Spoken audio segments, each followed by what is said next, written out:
To the Oroville City Council meeting of August 3rd, 2021, where we are reconvening from closed session where direction was given and no action was taken. Will you stand with me for the Pledge of Allegiance?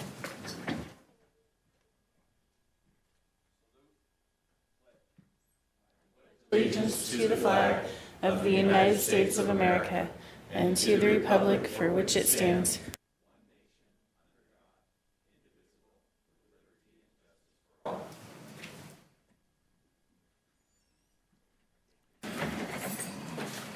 Looking for a motion to adopt the agenda. So moved. Second.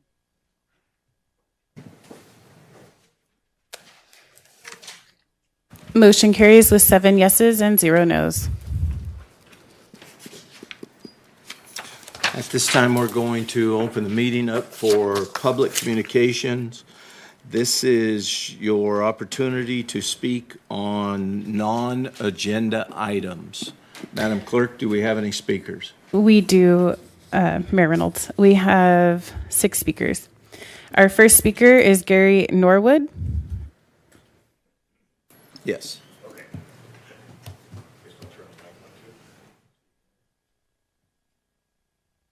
Okay, I'm here to address the City Council once again to try to start a negotiation process for the Butte County Pioneer Museum.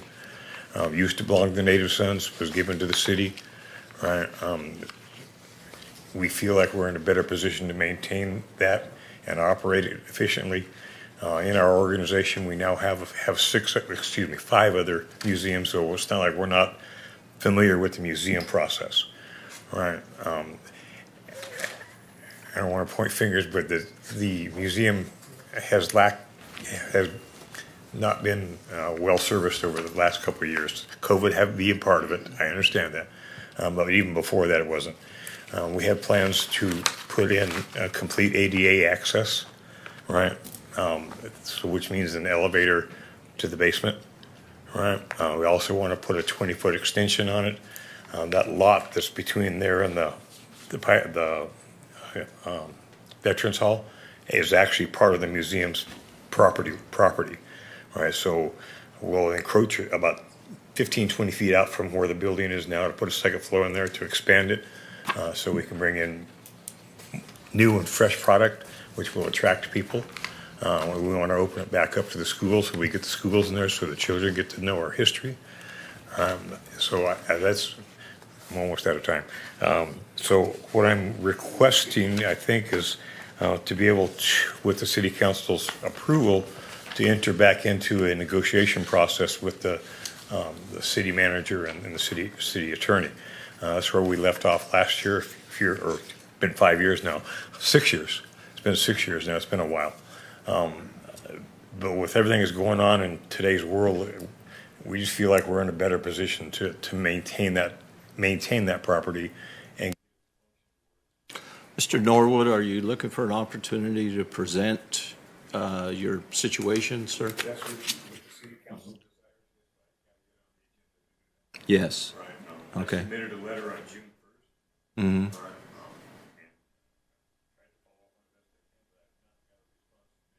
Who was your letter addressed to? It was turned in on June 1st. Okay. Okay. That's all I get. Mr. Mayor, I think kind of where we're at this right now is before we get too far ahead of ourselves here, we need to get this curator, museum coordinator person position settled so that we have somebody that can adequately advise us onto what all of our options are. I am very much interested in the Pioneer Museum and potentially entering into some sort of deal with the Native Sons.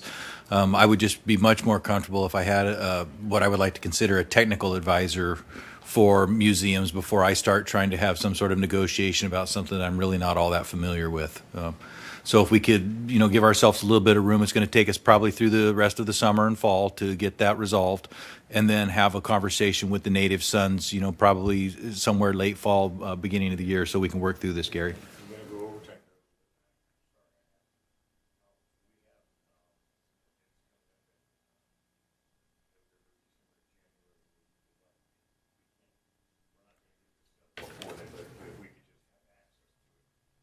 I'm sure we can work that out. And thank you.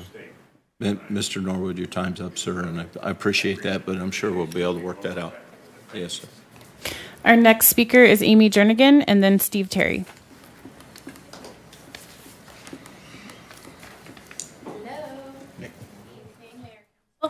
Amy Jernigan. Tonight I'm wearing my hat as the Butte County Fair Board President, and to remind everybody that it is August, which means it's Butte County Fair Month, and our fair is going to be open this year. I'm so excited. August 26th through the 29th, on Thursday, opening day of the fair, in the evening, we are having our director's reception, which you all are invited. I wanted to show up tonight to personally invite you. I have an invitation for you. I also have the flyer on the fair. Thursday is also Miss Butte County, followed by Friday being Tough Truck. Saturday is the Junior Livestock Auction and the, the Demolition Derby. So really excited. We're hopeful of a good fair. We're hopeful of decent weather and no smoke and all the fun and thrills and corn dogs. So love to see you guys. I'm going to leave these with Jackie. If you have any questions, feel free to reach out. Call me, text me, email me, hit me. I don't care. Steve Terry, and then Bill Spear.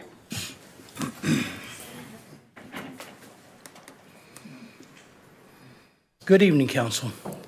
Just follow up on something. Last meeting, after the meeting, I was speaking with some council members, and one of the things that's been spoken about this, the CAL FIRE thing, is that all the firefighters are in favor of this. So I just thought I'd give you an update. As of the last 2 weeks, we've lost 3. They've gone to other agencies, not CAL FIRE, and we have 3 more that are applying with Sac City. So if everyone likes it, why are they leaving? Just food for thought. Bill Spear, and then David Kin.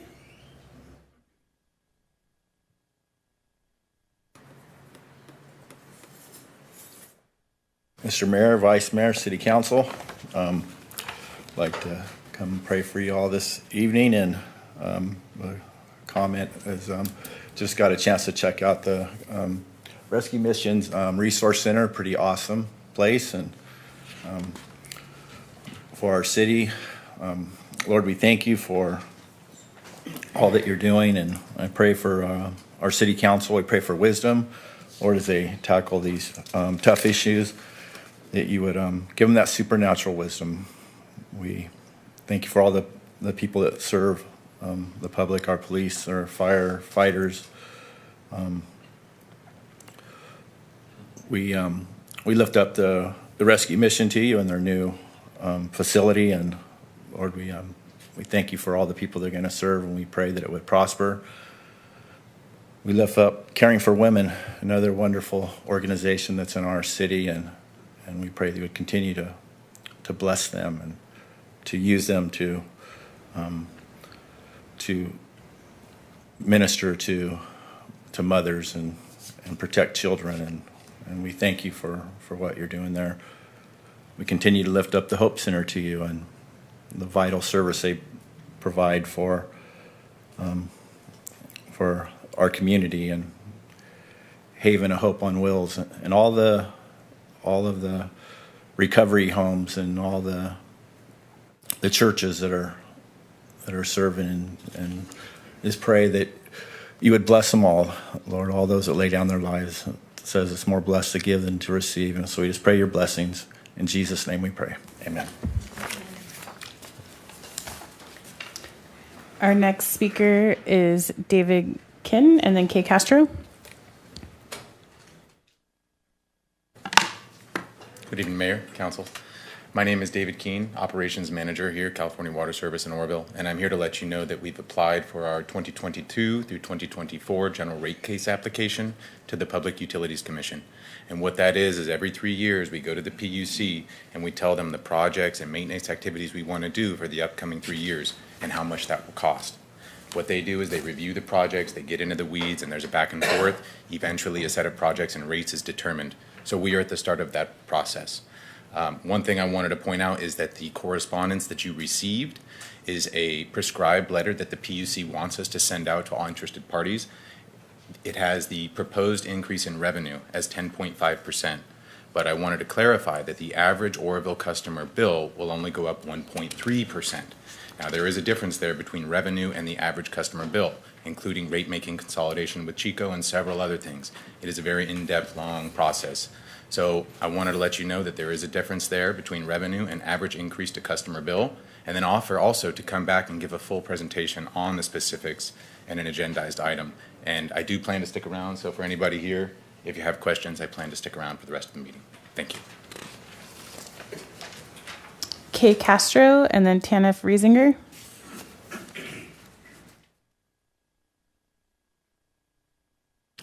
Good evening.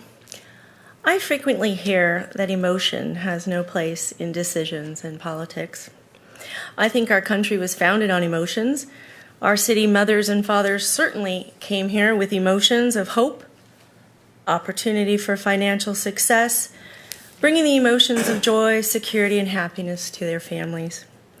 I believe there is a crucial place for emotion in our decisions and politics. It's that zeal that gives us the energy to jump up here and speak to all of you at the podium. Where emotion goes awry is when it becomes personal. That's why I'm here tonight to champion our city charter. When you read it, I think you'll find it chock full of emotions and visions for our city. I don't think you'll see much, if any, directed to anyone personally, let alone us, 100 some odd years later, standing here today. I'm here to ask you, please, to provide an easily accessible version on the city's website. It is there if you hunt for it. It's broken up by articles. I'd love to see a one push button city charter and you get the whole document. I'd also like to see hard copies available at City Hall. Many in our community are not computer savvy, do not have printers at home, are used to reading a piece of paper, highlighting, writing things, asking questions. I'd love to see a hard copy available for the citizens of Oroville. Thank you. Tanif Riesinger, and then our last speaker is Bobby O'Reilly.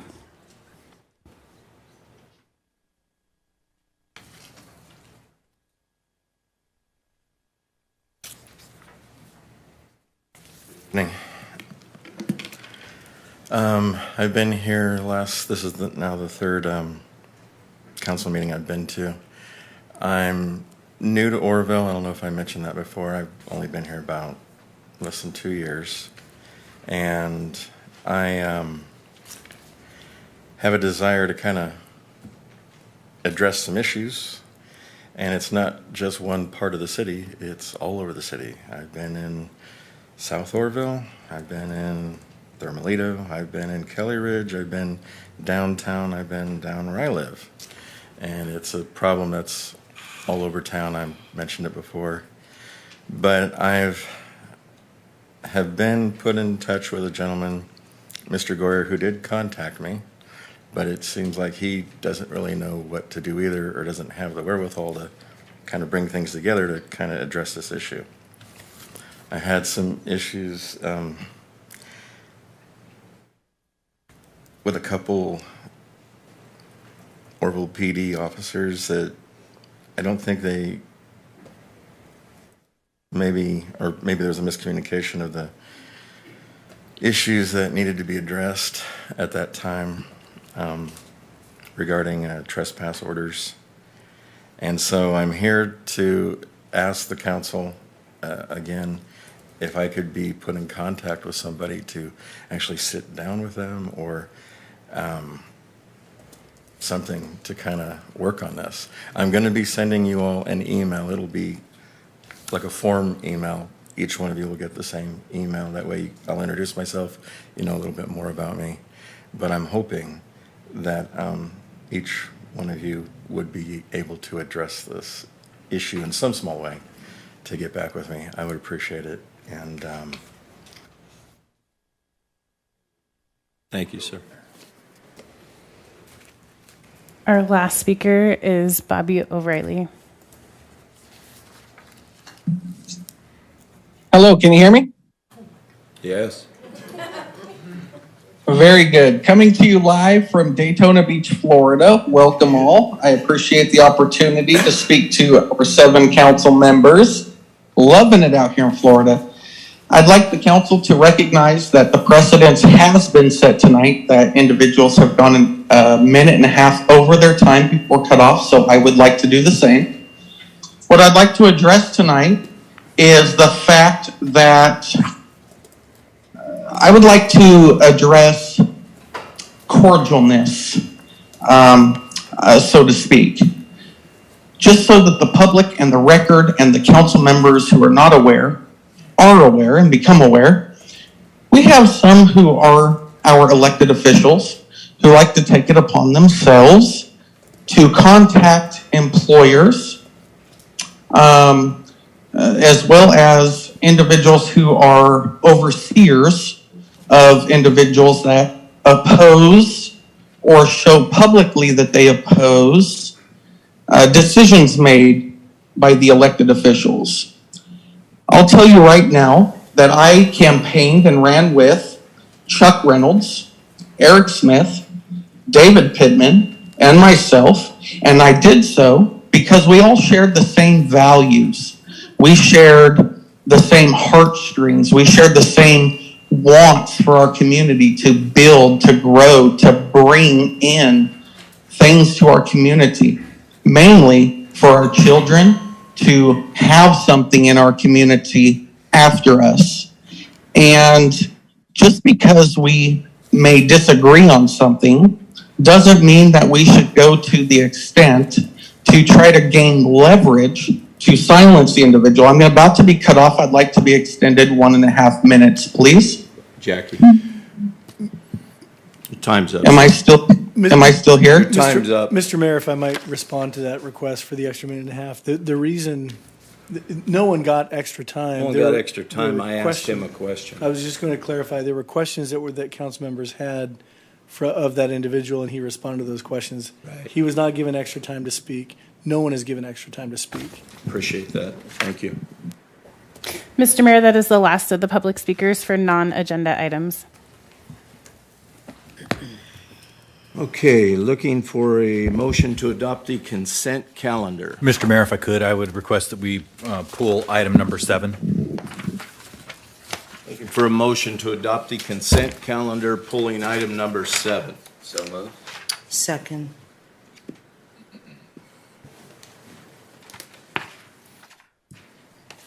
Motion carries with 7 yeses and 0 nos. Mr. Legrone, you pulled item number 7 from the consent calendar. Do you wish to speak on that item? Yes, sir, Mr. Mayor. Staff recommends that Councilman Hatley recuse himself from this item because of the proximity of his home.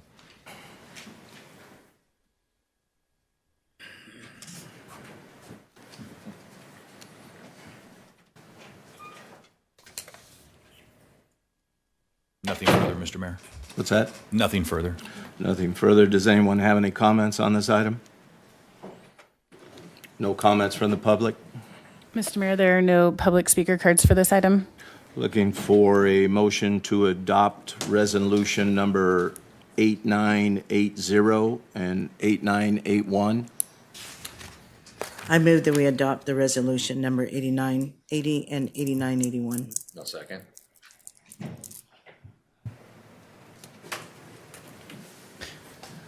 Motion carries with 6 yeses and 1 recusal.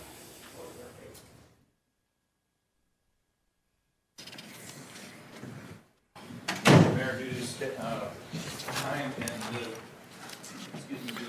public hearings being time-specific items, staff requests that we move to item number 14 on the agenda.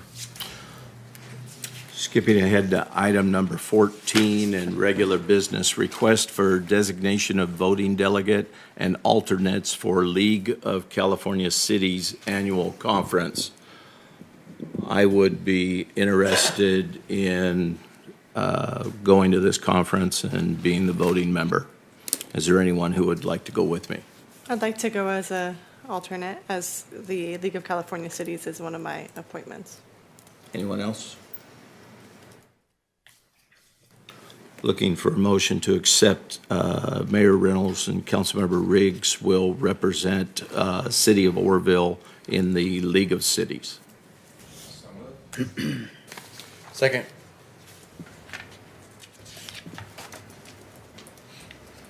Motion carries with 7 yeses and 0 nos.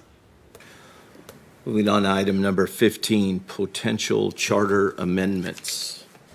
Good evening, Mr. Mayor and Council. What you have before you is a return on a request from a council person from last council meeting requesting that a discussion began by the council regarding potential charter amendments or changes to our current charter. Some of the things that staff has heard over the past several years that the community and council members would like to have changed is the elimination of a treasurer, the change of the oversight from a city administrator to a city manager, and to eliminate the need for a meeting at 8 p.m. On the first meeting in January after an election. I'm sure when the charter was written, there was a very good reason for that. Not really sure what those reasons are that surround that. Staff's role in this is to facilitate the process. Council's role would be to say what things they would like to have changed. You have several different things that you can do with this particular item. You can do one, nothing. 2, you could establish an ad hoc committee that would come back to the council with a recommendation. Or you could schedule a meeting that is specific to this, and we could go over each one of the sections of the charter, get feedback from the council on what you would like to see changed, and then have our legal counsel formulate those changes so that we can take those to the voters of the city so that they can vote to either change the charter or to amend the charter as necessary. So what we're looking for tonight is how would you like to proceed? What would you like to do, if anything? Because the process would be identify what you want changed, have our legal counsel go through the charter, identify all the affected parts by the change that you're requesting, and then bring it back to the council, which would then work with staff to get it put onto the ballot. We're a little bit under a time crunch at this time to make the ballot in next November because we have to get it to the clerk's office by certain dates and timelines. So we'd have to work quickly on this in order to reach those timelines. Once we do that, we would get it to them, and then it would go to a vote of the people for implementation should they choose to amend their charter. Councilmember Smith. Yeah, just a quick basic question regarding that. Thank you. With the time crunch, some might be aware of the fact that we're going to have to revisit districting, and that's pretty complex, especially for the register. Do you feel that we can achieve simultaneously both those events or issues? And then I would think we would keep that fairly streamlined. I'm not quite sure what that process looks like. Seems to me if you tackle too many items in the charter, I don't know, like A, B, C, D, sure. It sounds like it could get pretty complicated real fast. And then with we're already on a time crunch, I think, with the districting issue. So I'm just a little concerned about that. To answer your question on districting, we're fine on that. We have that, a timeline laid out for that. It won't be near as complex this time as it was last time because fortunately we got a trial run at it. So we have a pretty good idea of what we're going to be doing this next go around. We'll begin that in either early September or early October. It depends on what types of computer files our demographer can accept. The census will be released in mid-August in what's called FTP files. If our demographer can accept those types of files, then we can begin our districting process because we will have our census data numbers. If she cannot accept those, then we will have to wait until the end of September when we will get those numbers, so we will begin in October. It's important that we have that completed by no later, I believe it's June 11th. I have it written down in my office and on my Outlook calendar to make sure we meet those deadlines. So there'll be 5 public hearings for that particular issue that we have to go through as we redraw those districts and reassess those districts. So that's under control. I think what we need to do with the charter is look at it and prioritize things. We need to look at, quite honestly, what would be considered junk, useless items that are in the charter, like a baseball commission, something that just no longer exists anymore. I mean, so that may be something we go, that's an easy one that we just throw out there real quickly, just eliminate it. and go to the people and get that done and cleaned up. I mean, go through those things. After the council identifies what things they would like to change, and the council should also set a priority of those things, because you don't want to overwhelm the community and the public, because it could become frustrating. You're looking at all of this as a voter and you just say, you know what, this is suspicious, so I'm not doing anything. I mean, and that's what you could be up against. So we would have to establish a timeline and probably put a few each election cycle on there until we did accomplish the total cleaning of the charter that we were hoping to do. If I can jump in. Yes, we can do it. Okay. Yeah, if I can jump in, you have to hold at least 2 public hearings on any charter amendment. It actually is similar to, if you recall, the process that was put in place for the sales tax increase, the proposed sales tax increase that was adopted by the voters. The process is almost identical to that. It's really what you're asking the voters to do is, do they want to amend the charter in a similar fashion where you ask them, do you want to pass this tax proposal? It's a similar process with the subject matter being different, where before you were asking them about a tax measure, now you're asking them about the charter. It's a very similar process. You have to have at least 2 public hearings. You've got to have language drafted and all, all of those things, but very similar process to the revenue measure. I guess just real quick, my concern would be if we layered too much, and I think you've already alluded to that, then some people might say, well, I'm good with 1, 2, and 3, but 4, you're trying to sneak that in. Well, I think the first thing you need to do is you need to go through the charter and decide what you want to change. I mean, and then once you decide on that list, then you set a priority of what those are, then we have those public hearings. We can simultaneously do 2 to 3 things probably. I would not recommend doing more than 3. I mean, and that's really moving quickly, because I think people need time to digest what it is, study what it is, and make an informed decision. So first thing we need to do is have the council go through and decide which ones are you interested in changing. I know there is some interest in just setting it aside and getting a modern charter and starting over. I'm not really sure we're going to be able to sell that one to the community. I mean, that would be very difficult. But we do need to go through it, I think, and let the council decide which ones you want to change and prioritize those. Sounds like one of the first moves we need to make is make it accessible and very clear to the public, right, so they can have input. Well, one of the things we can do on that, Mr. Mayor, is when you go to our website, is it says charter, and then it opens up and it gives Roman numerals 1 through 20 something, but it doesn't say what is the Roman numeral. So if you're looking for the fire chief, you have to click on each one until you find where it says fire chief. Yeah. So that, we can get with our folks that do that, our codification and things like that, and have them relabel that a little better, so it'll be much easier to use and a lot more accessible. And as far as hard copies, of course, we'll always provide a hard copy. Bill, there's also a search bar. Yes, there is a search bar. Yep. I mean, the problem you run into that I've ran into with the search bar is if it's too wide, you get everything. I mean, so I think if we were able to just do that one little change where it identifies that section, you'll be able to more easily move through there than search that part of it. Just anyways, just a thought. Councilmember Pippin's in the queue. Oh, just on that, there is on the top, there is a bar that has a bunch of keyword searches. Keywords. It says up, previous, next, main. Mm-hmm. The next one says expand. If you click on expand, it will actually show you the title of each one in each subcategory. It only took me, I think, 9 years being the city attorney to figure that out. So what we'll do is we'll have that reconfigured so it automatically goes to the expand one, so that takes you there originally, and you don't have to try to hunt around to find that. I think that'll make it much more usable to our community. Councilmember Pittman, please. Yeah, thank you. It's certainly something that needs to be looked at each year, or if we're going to maintain the document, we need to maintain it.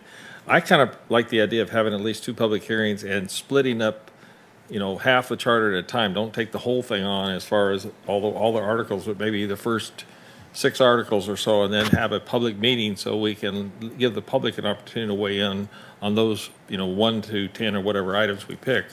And then maybe staff in that first public meeting can have, highlighted items where obviously we need to make changes because they're outdated or whatever the case may be. So at least the public has a way in on it, and then split it up so we don't look at the whole document at each meeting. I think it'll be an easy way to let the public have access to it and let us look at it too, because it is a big document. And there's a lot of things in there that need to be brought up to date. And we could certainly do that, Councilman Pittman, split it in half and do the first half first. And of Right. course, these will all be public meetings so that anyone that is interested can come and provide their feedback to the council. And as I read it, it was first adopted by the state of California finally in 1938, I believe. So there's things that need to be looked at, I'm Yeah, sure. things have changed a little bit. Yeah, a little bit. Councilmember Riggs? Thank you, Mayor Reynolds. Would you also, in your updates on the website, provide a downloadable PDF link for those that do want to print it? As Ms. Castro asked. I think it's printable now.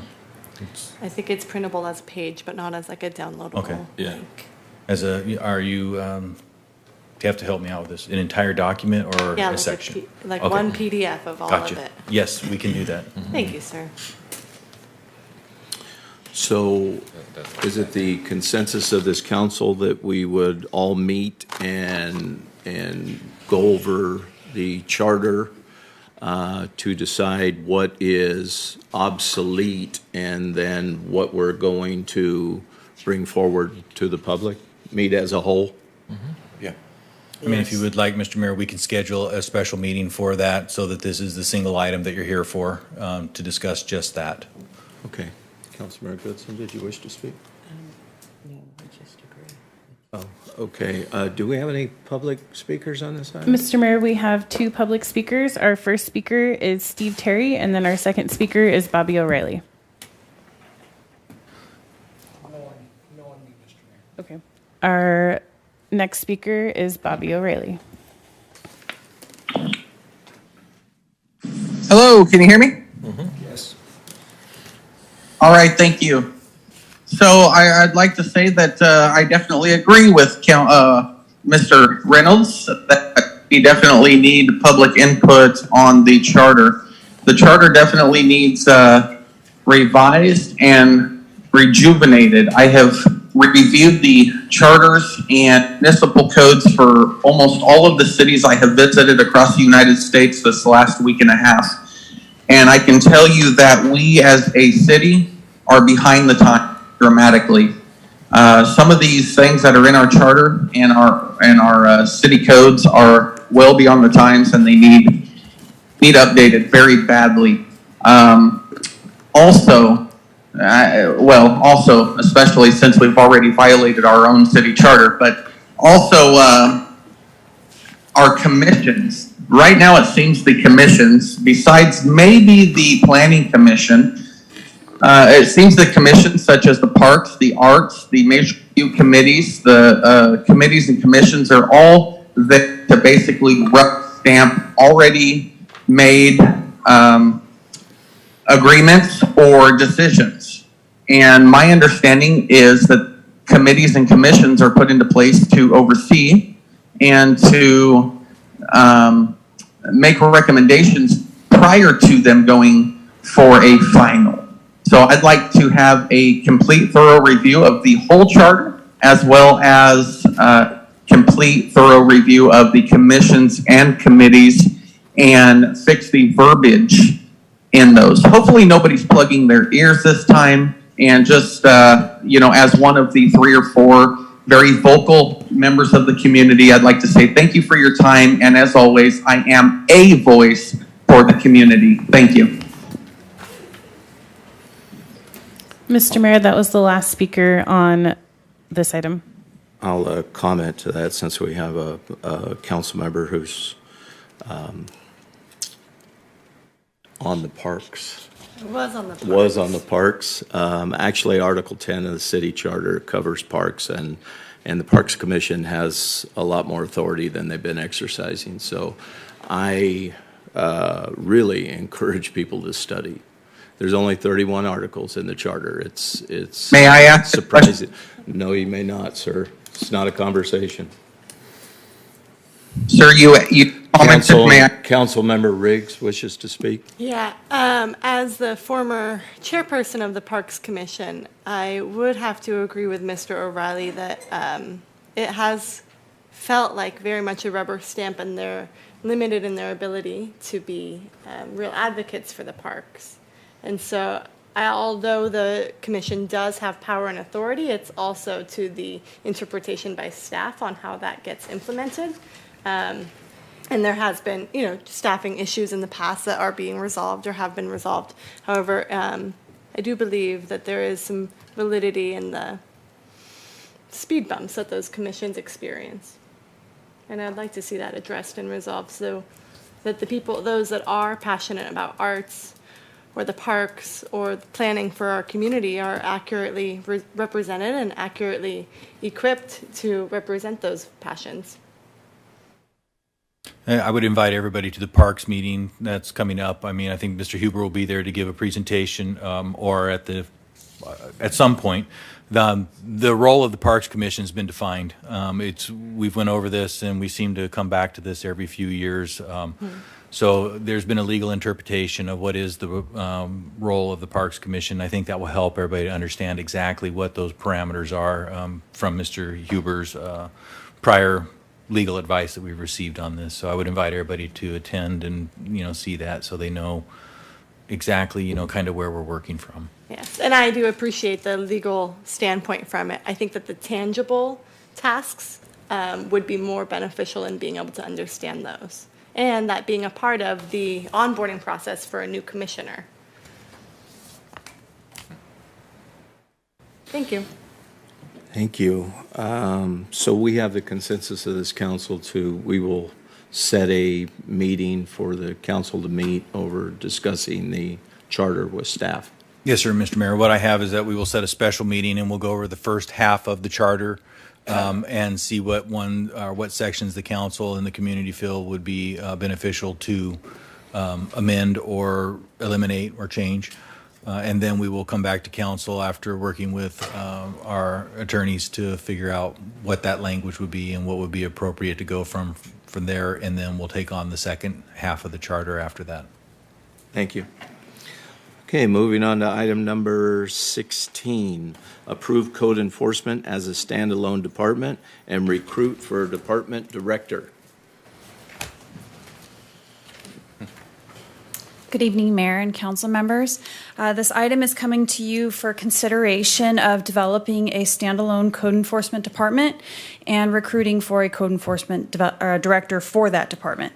This request came from council at the July 15th meeting to have a presentation of what it would look like to have a standalone code enforcement department.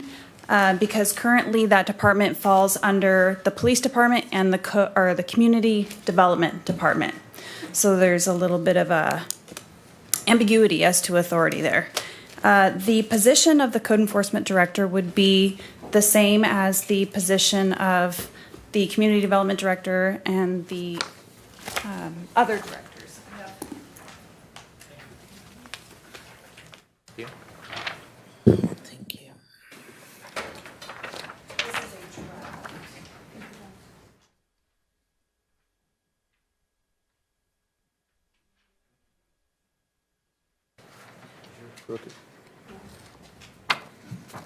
This is a draft of the proposed organizational chart for the city of Oroville. And so the second page is the existing organizational chart for the city of Oroville. And so you'll see that it's adding a director for that department as a singular authority for that department, with the council overseeing that director. Previously, we've had one code enforcement officer for the entire city. Presently, we have 2 code enforcement technicians, a specialist, a code enforcement manager, Mr. Belser in the back of the room, who will be providing a presentation for you momentarily, and a staff assistant for that department. We also have capacity for 4 additional code enforcement technicians. However, we've been recruiting and have had a difficult time receiving applications for qualified applicants for those positions. So, but those 4 positions are currently budgeted, and we will hopefully be recruiting again soon. So what we are asking for is, back to the fiscal impact. The appropriations for this newly formed code enforcement department, if it is approved, are currently budgeted in the general fund, Measure U dollars, and with reimbursements available from the Cal OES code enforcement grant that was received earlier this year. So with that, I will hand it over to Officer Belser to present his presentation for you. I have a question for Sure. you, Don. Councilmember Goodson. Thank you. Repeat what you just said. There was additional monies from Cal OES code enforcement. In 2019, staff applied for a Cal OES code enforcement grant to recruit additional staff for the purpose of all of the new development coming in following the campfire. Right. That's a 2.5-year grant. We are requesting an extension on that grant because currently we are having a difficult time hiring a planner, a code enforcement technicians, the engineer, and there's 2 other positions. But with that said, those grant funds would be available for another 2.5 years. And so there is a sunset, so. There is a sunset. And these are one-time monies. Correct. So as we are currently staffed, the Cal OES funding does not touch our staff currently. We can reimburse ourselves through that funding for our 2 code enforcement technicians, but we don't have to because they are already currently budgeted through the Measure U dollars. So, Thank you. Mm-hmm. Any other questions before Mr. Belser speaks?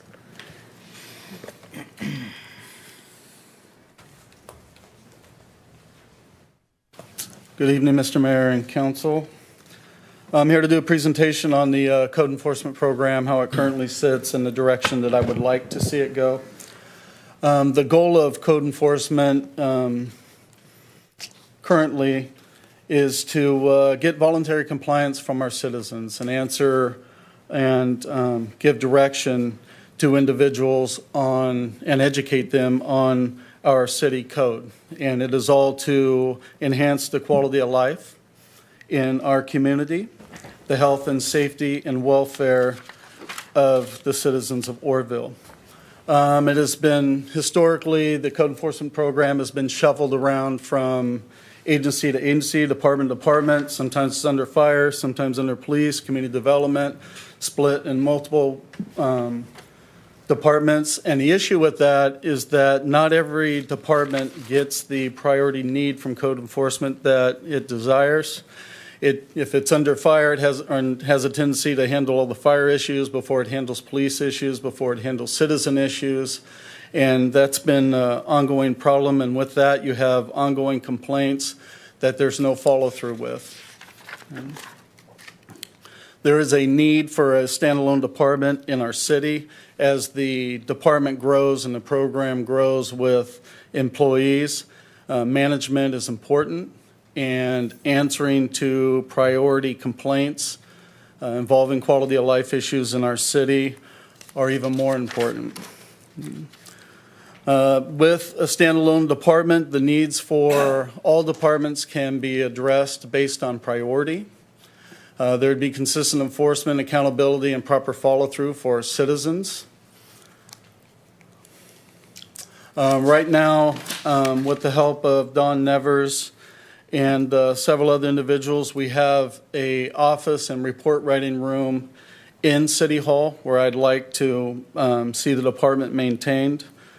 So it's by itself and isn't pressured by other departments in the city. With full staffing, code enforcement techs or code enforcement supervisors, they can address reported violations of blight from the citizens at a proactive level, which will improve the quality of life to our citizens. With that said, as complaints come in, they are prioritized, they're issued out to employees and staff, and they are addressed. It's not something that gets lost or shuffled away in an email. It's direction that is given from a supervisor. There is an importance of uniformity of enforcement in the city. We used to have 4 zones. We continue to grow in the city through annexation, and I've actually been working with GIS and IT guys and developed 5 zones. And law states that with code enforcement, you have to equally address issues in zoned areas. And I have a copy of the zone map for you. So we're not just focused on one area, that everybody is getting equal enforcement, everybody's complaints are being handled equally in the city. The idea of supervision is comes with success. Code enforcement cases are very complex. Some of these can last for months. Sometimes we have to lean on the city attorney. Sometimes we have to lean on the police department, fire department, public works, community development to see these cases through. Okay, it's important to have a supervisor that can give the proper direction. Vice Mayor Thompson has a question for you. Sorry to interrupt you, but That's okay. just as you're going through, can you go back to the previous slide? Just as a question, as I'm looking at this, you said deal with the complaints equally in the different zones. So what if there's a zone that may have significantly less or a zone that has significantly greater needs for code enforcement and blight? Would that, how'd that be managed? Because if we're all saying, no, we really need to focus in this area. Yeah. So health and safety becomes number one. And with full staffing, which we will get to, I have 2 individuals that have prior code enforcement experience that are interested in coming to the program. I believe we'll reach full staffing. The priority need in zones will be based on staffing. If some area needs more staffing than other, then they're going to get that. But we're not going to turn our back on, Thermalito. We're not going to turn our back on downtown to put everybody's efforts into one zone. Right? But we can disseminate the right staffing into those areas as needed. Gotcha. Thank you. Councilmember Riggs. Thank you. Am I understanding it accurately that the techs would be assigned a certain zone, and that's their key zone, and they work primarily in that zone, and then there's some cross coverage, or do all techs work in all zones? Yes. So they will probably go from quarterly based on the amount of numbers of staff that we have. And they will be quarterly assigned to that zone. They will get used to the streets. They'll get used to the citizens. Having them bounce around from zone to zone, they won't build a relationship with the citizens and the needs in that community. They won't get to know the people, be able to educate them. If they see a familiar face on a regular basis and there's a relationship and trust built with that person, you get a lot more effective. It's a lot less effort. It's really working smarter and not harder in that area. Thank you. Councilmember Smith. Yeah, just as a suggestion for housekeeping, and it's just purely a suggestion, with this zone concept, we're going to soon, this came up earlier, we're going to start working on our districting maps. So I don't know how hard and fast this would be, but assuming that this process moves forward and this is approved on some level tonight, just thinking about for representation, so that overlay would be the same. So the district map or zone would be the same. So, then the folks would feel like they have an advocate, with a city council member that lives in that zone. If they feel that maybe something's unfair or whatever, they would have someone. Then that would just fit perfectly, with each council member's district. Just a thought for housekeeping and simplicity and streamlining. That's it. Thank you. Thanks. Councilmember Goodson.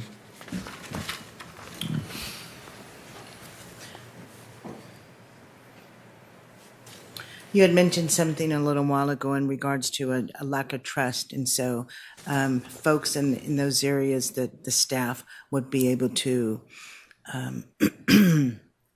build rapport, build relationships.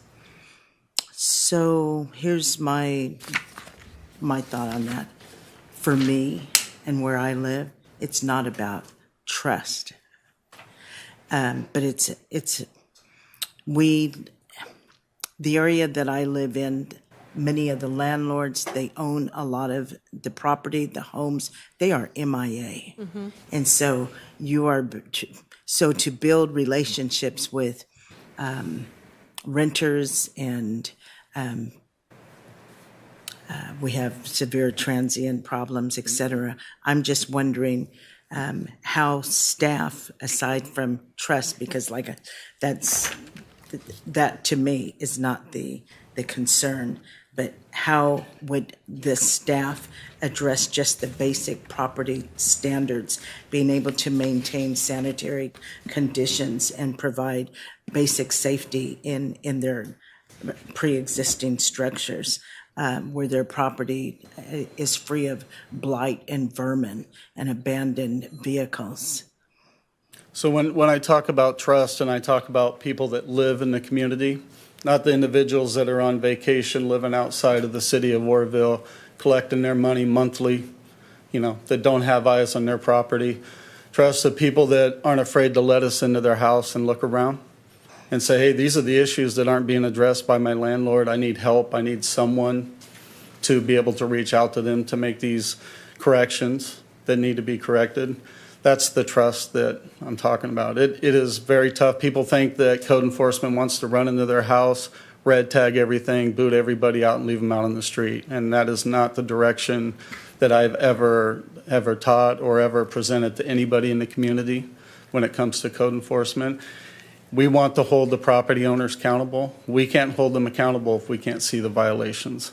A lot of the violations that we deal with are inside the home, whether it be lack of running water, lack of power, infestation issues, poor flooring, whatever the case may be, poor structures.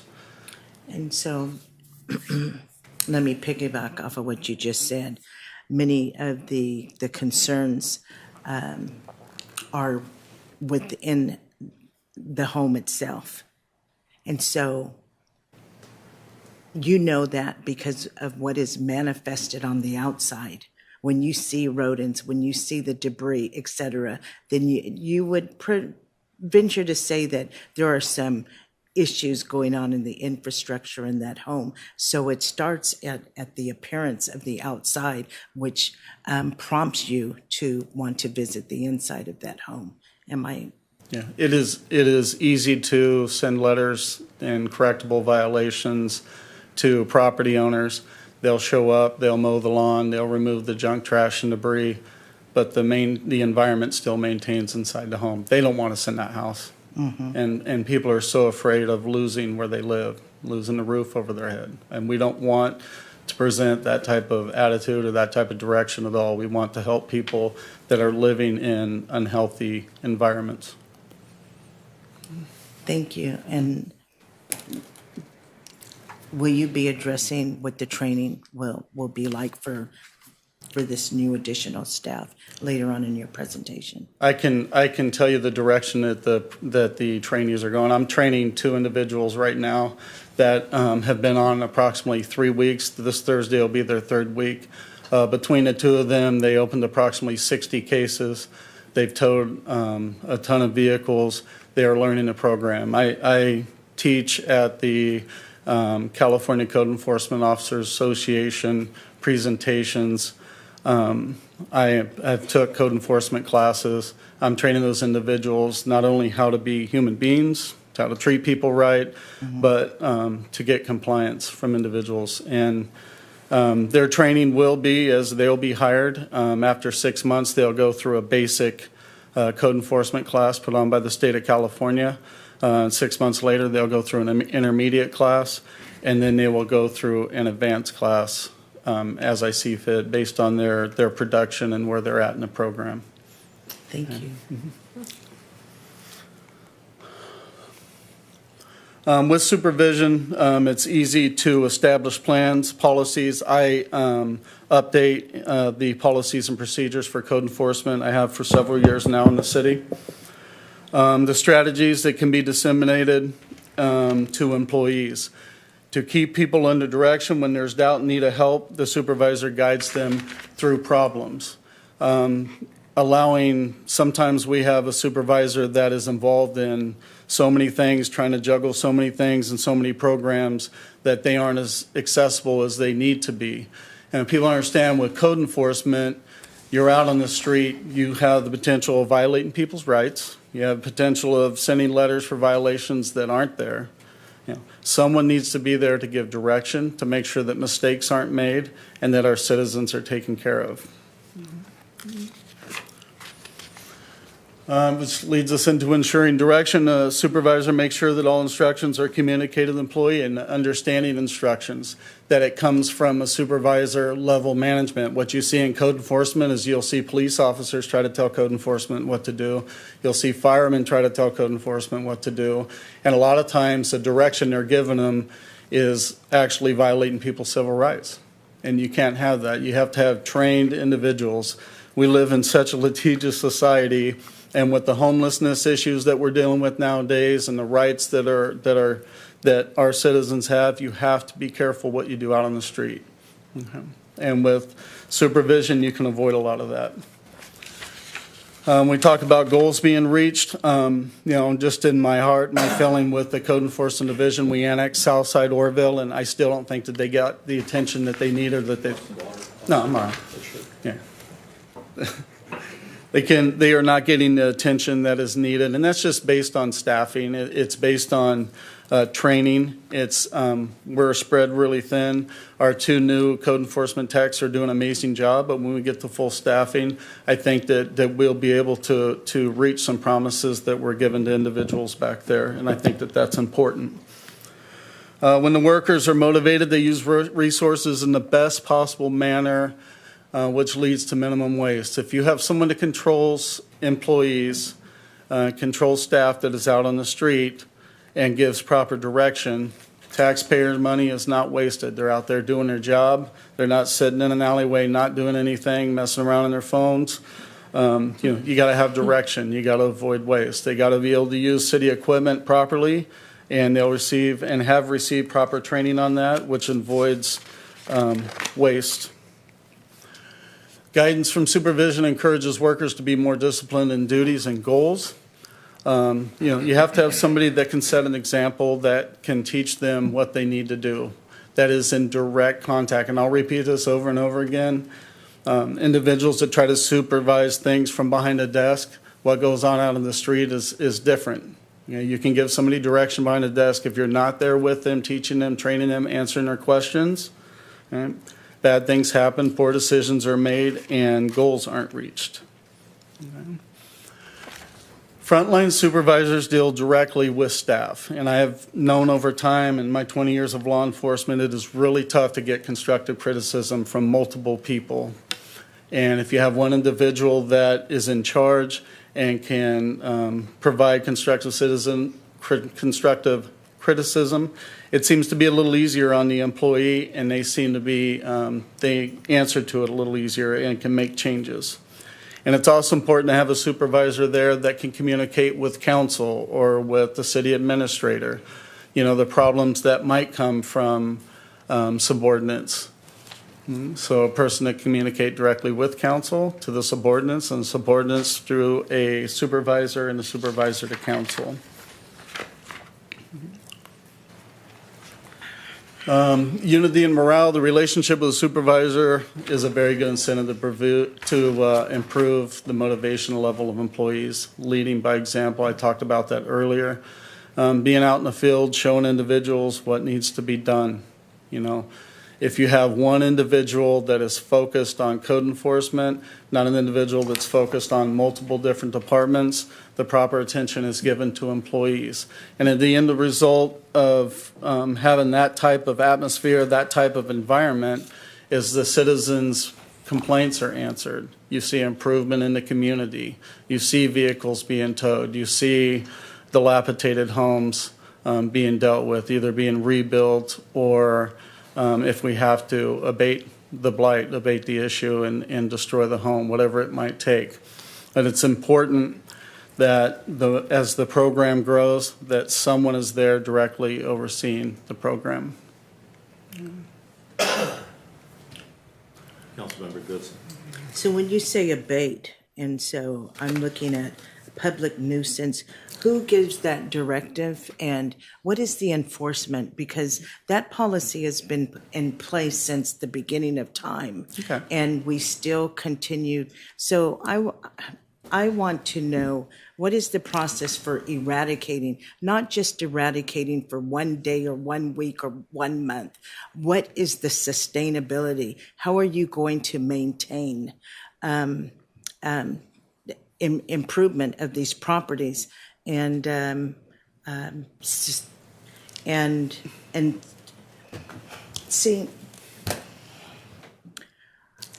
when I can, I travel, and I always travel to places where there is no blight, where it's a thriving, surviving and thriving communities, flourishing, and so how can we implement those policies here? Because that's what we want here. If I could jump in, I think your answer is this presentation. I mean, that's the key to the whole thing, is being consistent. I mean, and doing the things that we're going to do. We can't. I hear what you're saying. Yes, ma'am. But I want to know consistency in what? What am I going? What are the goals and what are the milestones? When are we? I believe that the citizens want the blight addressed, and for landlords' feet, whether they're missing in action, whether they're absentee or not, held to the fire, and we see measurable consequences. That's what I'm asking. Mm-hmm. If I may, currently, like I said, we had previously been operating with one code enforcement officer. That code enforcement officer was operating on a reactive basis. As complaints would come in, they would react to them and cite as necessary. Now we're building up that staff. We are working towards a position that we can be proactive with the zones and send that staff to take care of these issues on a, I keep saying proactive, but on a more proactive basis. They can handle more cases. Like Officer Belser said, 60 cases have already been opened in 3 weeks with 2 additional code enforcement techs. That's great. That's a huge step forward. If we can add more techs and keep moving forward, all these issues are going to continue to clean up. And so having this as a standalone department, like Officer Belser said, and having that director and supervisor there with them in the field really bolsters up the attention that that department deserves. And so that's where I think that those issues will begin to be addressed. I have a question regularly. for you, Don. Thank you. I appreciate that. So out of the 60 cases, how many have been resolved? That would be a question for Officer Belser. Okay. I do not have that answer right now. All right. But I can get that answer for you. Thank And you. I think what you're talking about, or what you want the answer to, is what are we going to do with all the abandoned, trashed homes that individuals are squatting in areas of the city? Okay. Yes. And we have a process and procedure for that. Okay. And with proper staffing, we can focus on those homes in areas of the city. And it just starts with a notice and order from the city. In the past, I have sent notice and orders to property owners saying, hey, in 30 days, get a permit, get a permit for demolition, demo the house. I took a building official out there. He said, yeah, this place is unsafe. It needs to come down. Send that notice and order. We had no follow through. We didn't have the money to send a crew over there to call the bluff. Hey, we want this home destroyed, or if not, we're going to come do it, and we're going to charge you what it costs us to destroy that home, to get rid of that home, to abate that problem. We didn't have that. We didn't have the follow-through, and now we do, and we have a procedure in place that in code enforcement where we can send a notice and order now, that where we can work through conservatorship on the property with an individual who wants to take the property over in development after the legal system as it's went through the legal system. There is a way now, there's a light at the end of the tunnel how to deal with these issues, how to deal with these homes. And when I talk about these types of homes, these are homes that need to be addressed by the police department. These are homes that need to be addressed by the fire department and code enforcement. So what I think I hear you saying is that now there's money. I understand where the money is coming from for the staffing. But what I did not hear is where the funds are going to become, where the funds are going to come to abate these properties and then go through a lien process with the hope of the city being able to resell the properties to viable investors. Through the legal process, we can recoup our losses, our cost for abating the issues in the home. But in the meantime, we do have funding where we can address the issue. I think Councilperson Immediately. Goodson, to answer your question. Yes, The please. funding comes for the personnel. Most of it's going to come from a grant that we received for personnel. So we're receiving a large amount of the money for that. The money that, as far as abating a home, removing it from the property, things like that, we're going to have to front the money out of that for that. Thank That will you. come from the general fund, and then we will Okay. attempt to do cost recovery. We have been working with Mr. Emerson from Colin Huber, who specializes in the code enforcement area, who will help us take these things to court and try to obtain our money from there. We also have an administrative process so that we can have an administrative hearing that Colin Huber has set up for us. So this has been something we've been working on for many years, putting small pieces in place, and I think we're ready now to take that next step should the council choose to really fully implement a code enforcement department. Thank you. I appreciate that. I appreciate your answers as well. Thank you. And again, if I might, pardon me, Mayor, if I might, I do want to just sort of put the public's mind at ease for a moment. We aren't taking homes. We are getting rid of code violations and public nuisances and public health violations. We're dealing with those issues. What happens as a result of that may be that someone who hasn't taken care of their property, once the liens are on it because they have neglected it for so long, they may ultimately not be able to, to redeem that property because they have simply neglected it to a point where they can't redeem it. We're not in the business of going and taking homes, but we are in the business of making sure that every resident of the city has a right to a nuisance-free property, that they don't have vermin and piles of garbage that are literally up against their fence and encroaching on their property. The public health is an overarching principle here that code enforcement is dealing with, and so I just want to make sure that everyone understands, particularly the public who's not here, that we're not coming in and taking homes. We're not coming in and just hey, tear that thing down. The problems have gotten to a point where there are no other remedies available. There just aren't in some instances. That's it. Many of these properties are at the last resort. Absolutely. Mr. Mayor, if I could, just to piggyback onto those comments, the homes that we would most likely be making the focus of our attention first would be burned out structures. We have an issue with that in the city where there's several that are burned out that need to be removed from the land that are unsafe now. It would be second, first priority as well would be those that are abandoned structures that you see that are just vermin infested, packed with garbage around them and things like that. So that would be I believe our two highest priorities because those both raise health and safety issues. But then the department would make their determination based on that. Their call volume and caseload would be based upon the reports that come in every day, and there's the good possibility that what we think is our number one priority at 8 a.m. becomes our number two priority at 8:15 because somebody let us know about something else. So we're not, just to join in with Mr. Huber, we're not talking about going out and taking people's homes from them or anything. We're talking about burned out structures and uninhabited dwellings that are abandoned and vermin infested and full of garbage. Councilmember Pittman. Thank you. I have a series of short questions to ask. I definitely support this idea because it's a long time coming. How many members of this department would there be? So you'd have 6 code enforcement techs, you would have a code enforcement specialist, and you would have support staff, one person that does support staff, and then you'd have a supervisor or department head. So we're roughly about 10? Roughly. Okay. Is there adequate equipment and vehicles for this group? We do not have adequate vehicles. We'll work towards that as need. I appreciate that because it's no good to send a nice young new code enforcement officer out there in an old pickup that came out of Public Works. So I'd be encouraged to see decent vehicles for the staff members.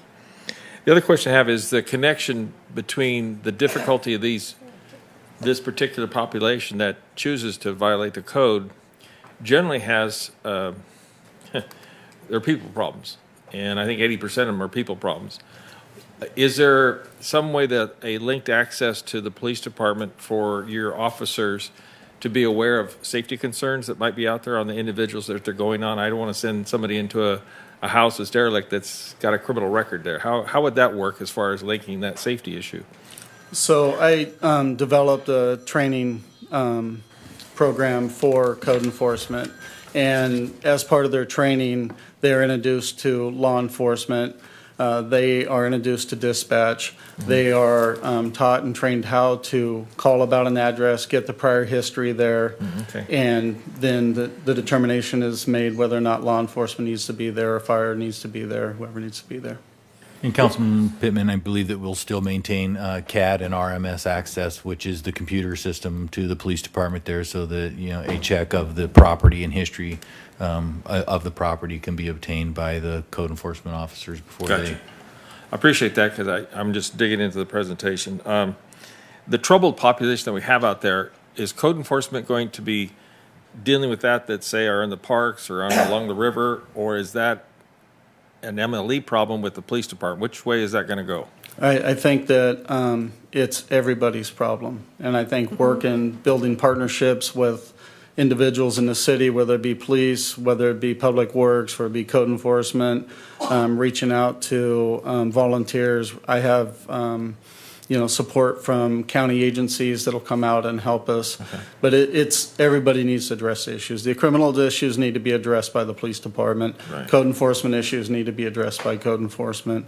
I can tell you that we spend over 80% of our time abating abandoned transient camps, towing vehicles. You know, the steel market, even though it is improving, individuals are bringing cars into the city and they just dump them in the street.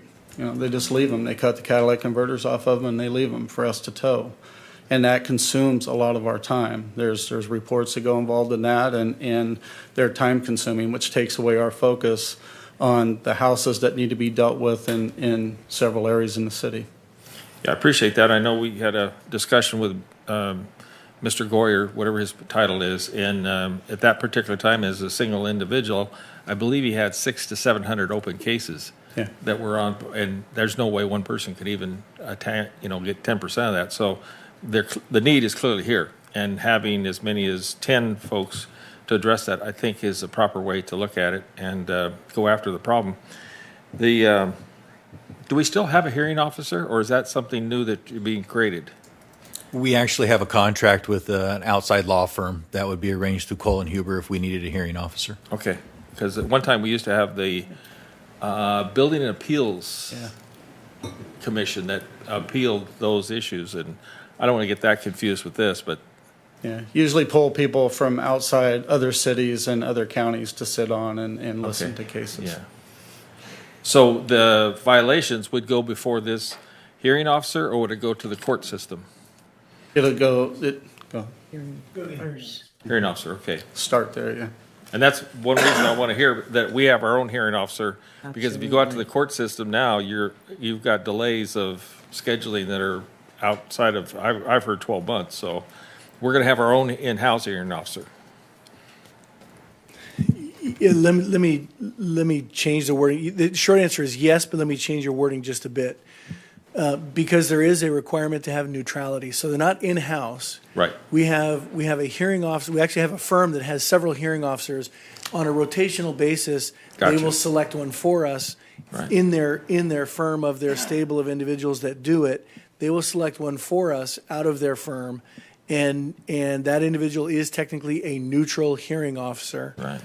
Does not represent the city, but they are a neutral party, and they would hear the matter and usually issue a ruling within 5 business days. Right. Not always, but usually. I think, if I remember correctly, the contract requires it within 14 business days.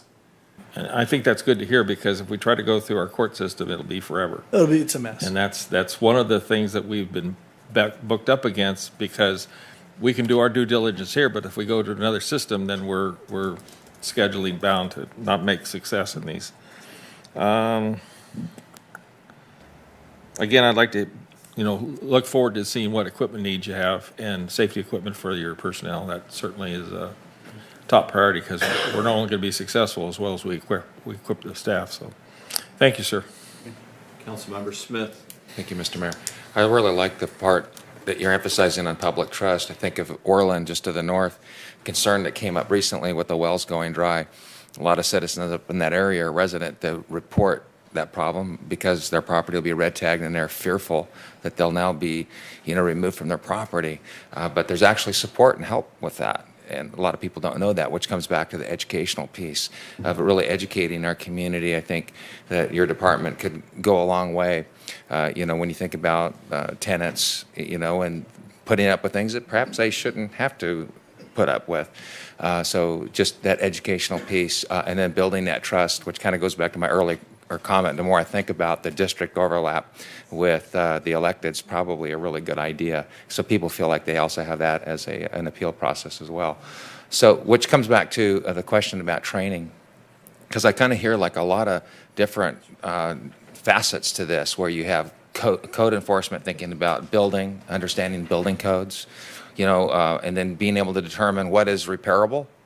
When you look at it, for an example, there's shows that you can watch on, online. People can strip a house all the way down to bare bones, build it back. And so sometimes and we all have different, windows or views how we perceive something. I look at something and I see a diamond in the rough, and someone else might see a pile of junk, tear it down.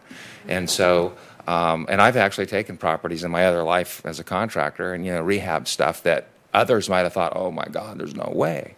So there's a lot, the opinion is really wide there.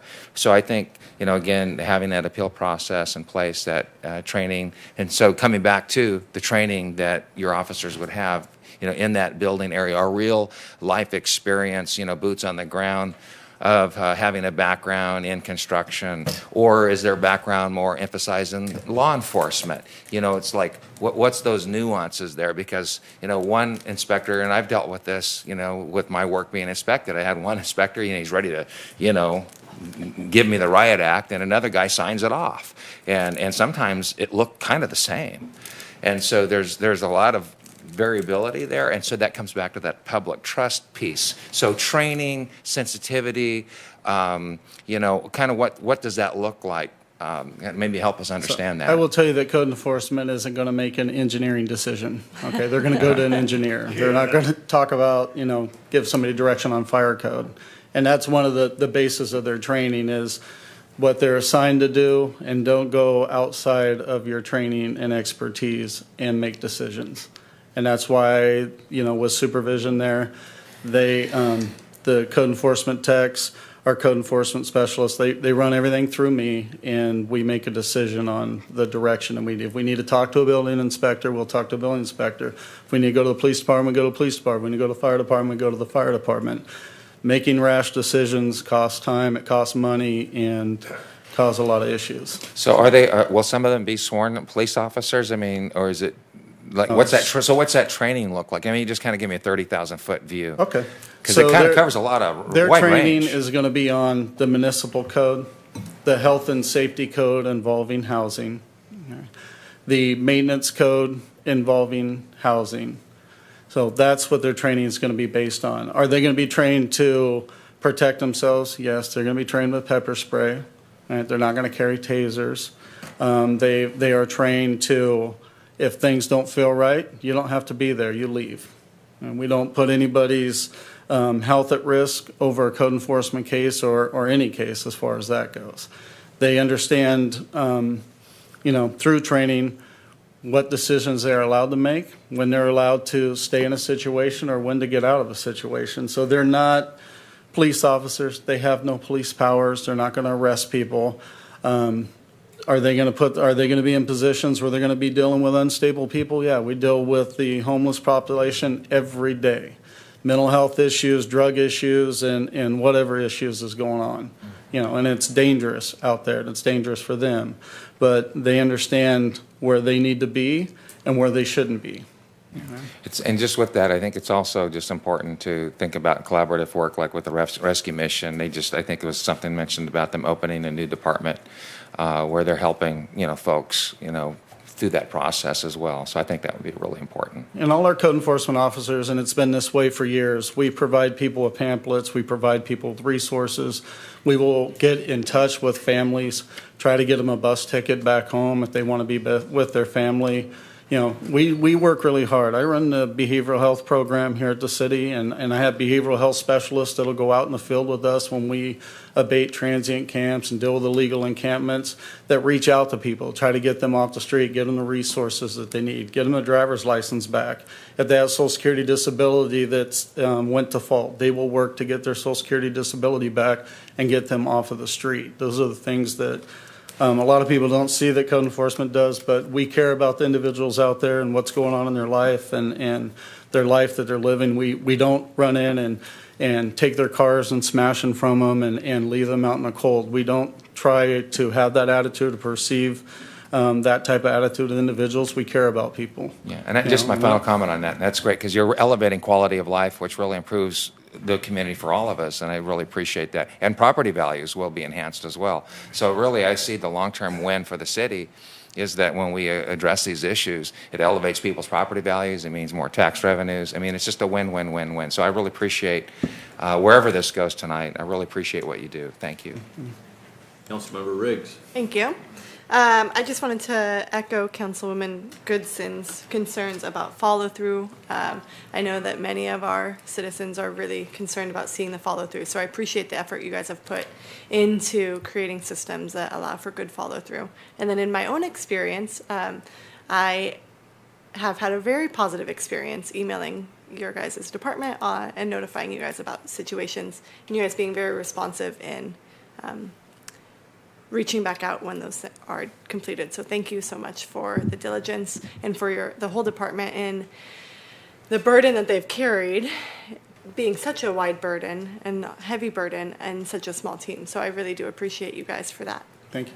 The other thing I wanted to address is that we talked a lot about residential units that need attention from absentee landlords, but I think that there's also an issue with residential or with commercial units, commercial properties that are also hindering business districts. I'd say specifically in my work with downtown, we know that that's something that is very concerning for the downtown district and many other districts throughout our community. So I really do hope that we can build a robust program that does allow us to keep absentee landlords accountable for the way and the impacts that they have in our community.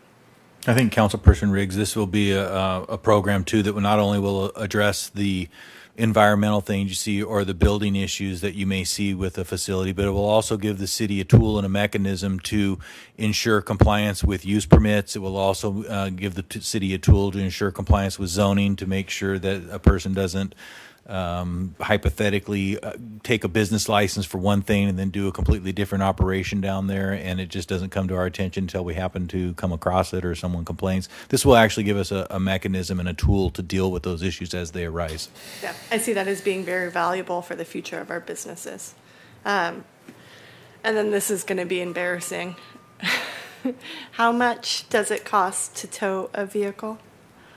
Does it cost? So like if... Are you talking about under the abandoned vehicle abatement program? Yeah, let's say somebody made a poor choice as an 18-year-old and left a vehicle unattended and never was responsible for such a vehicle. How much might he or she need to repay for that? Because now I'm riddled with guilt. Okay. So if you're talking about... Hypothetically speaking, of course. Hypothetically speaking. Yeah, if you're talking about an abandoned vehicle... Paper. We don't go after the registered owners. The abandoned vehicle abatement program is funded by the state of California, and our cost, we're under contract with a tow company, and the cost for sending letters, time of inspection, opening cases, and the tow are refunded through that program. So I would hypothetically owe the state money?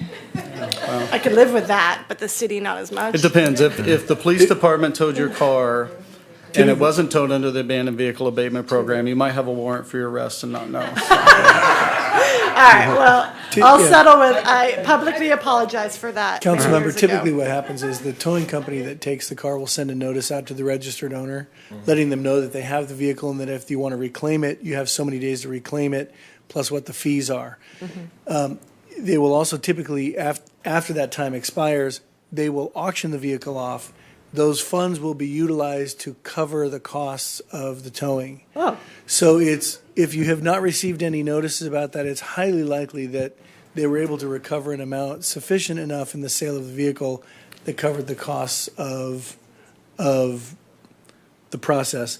Again, hypothetically speaking. Thank you. Hypothetically, I might sleep better tonight, but when you said abandoned vehicles and I thought, oh, I hate those, oh no, I just had to address it, so I apologize. That's all. Councilmember Goodson. I have a couple more questions. One, and you, I was going to call you chief. I can call you chief, right?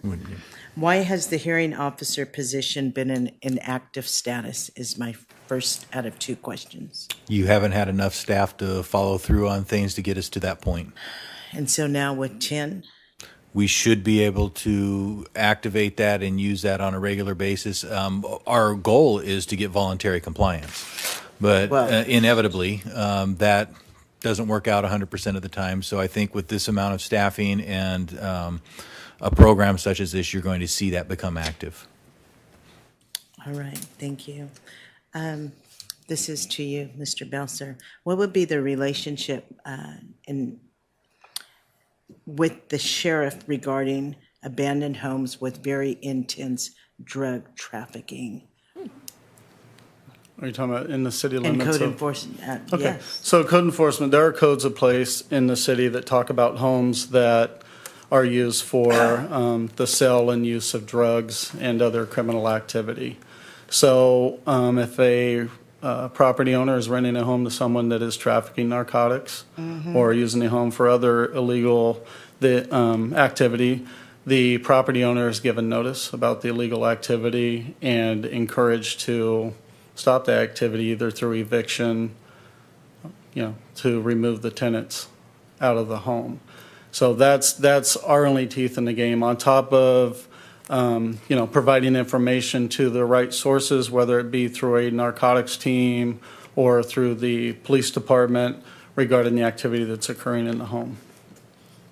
Thank you. And just one other question in regards to code enforcement developing a relationship with Children's Services Division, because there are homes where you can just, a welfare check is needed. So is there training in that as well? So I can just tell you a personal experience. I have trained with the Drug Endangered Children's Advocacy Group all over the state of California for approximately 8 years now. And a portion of our training does go towards building relationship with code enforcement. Talks about code enforcement rules and regulations under the Health and Safety Code, and how code enforcement officers are mandated reporters. So when they go into a home and see a child that's endangered or around drugs, or the living conditions are unsafe for the child, then they are mandated to report it. And that training is received by or given to the code enforcement officers. Okay, and then this is my last question. It's okay. Each zone is staffed with how many, depending, and what is that number contingent upon? Okay, it depends on our staffing levels. So if a zone, say if we're at 6 code enforcement technicians and a code enforcement specialist, and we're at 7, some zones can be patrolled and by 1 code enforcement officer, where another zone might need 2 or 3. It's just based on need. It's also based on size. Thank you. Good answer. Councilmember Hatley. Thank you, Mayor. The first question is for our city attorney.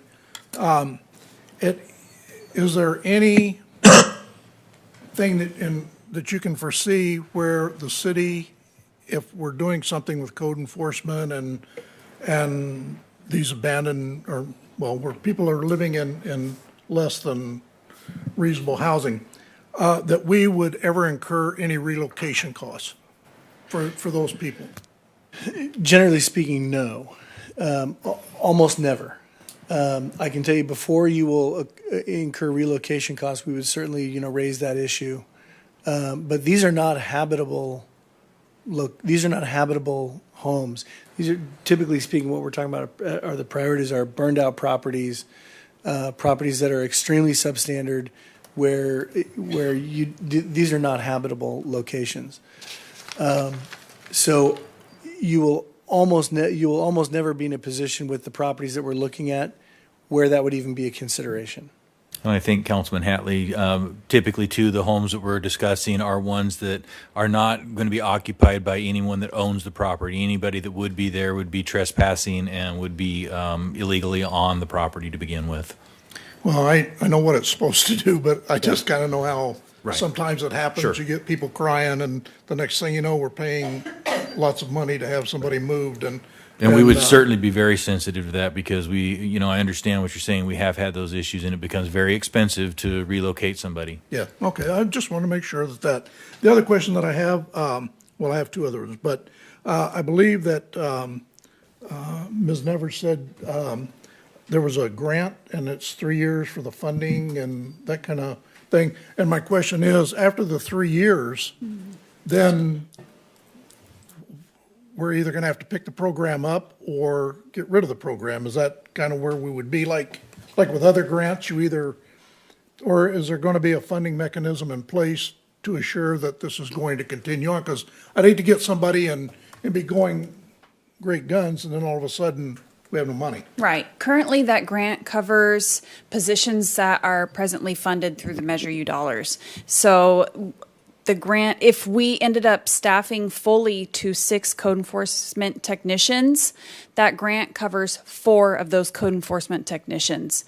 Currently, we have 2 code enforcement technicians, and that grant is used to refund ourselves for those positions. So if we fully staff up, then we would have to budget for those dollars for those positions at a future fiscal year. But at this point, the grant is used to help us refund ourselves for those positions because we're not fully staffed at the 6 technicians. So then Ruth would have to figure out where to get the dollars. Is that what Correct. you're telling me? Yes. Okay. And Councilman Hatley, the individuals that we have been hiring for this are aware these are grant-funded positions, so Okay. there is the potential of a layoff in 3 years. That's good. Okay. And the last, because we talked about equipment, the funding for the additional equipment for, and I'm not sure, I know we'd have to have vehicles. Sure. And what else?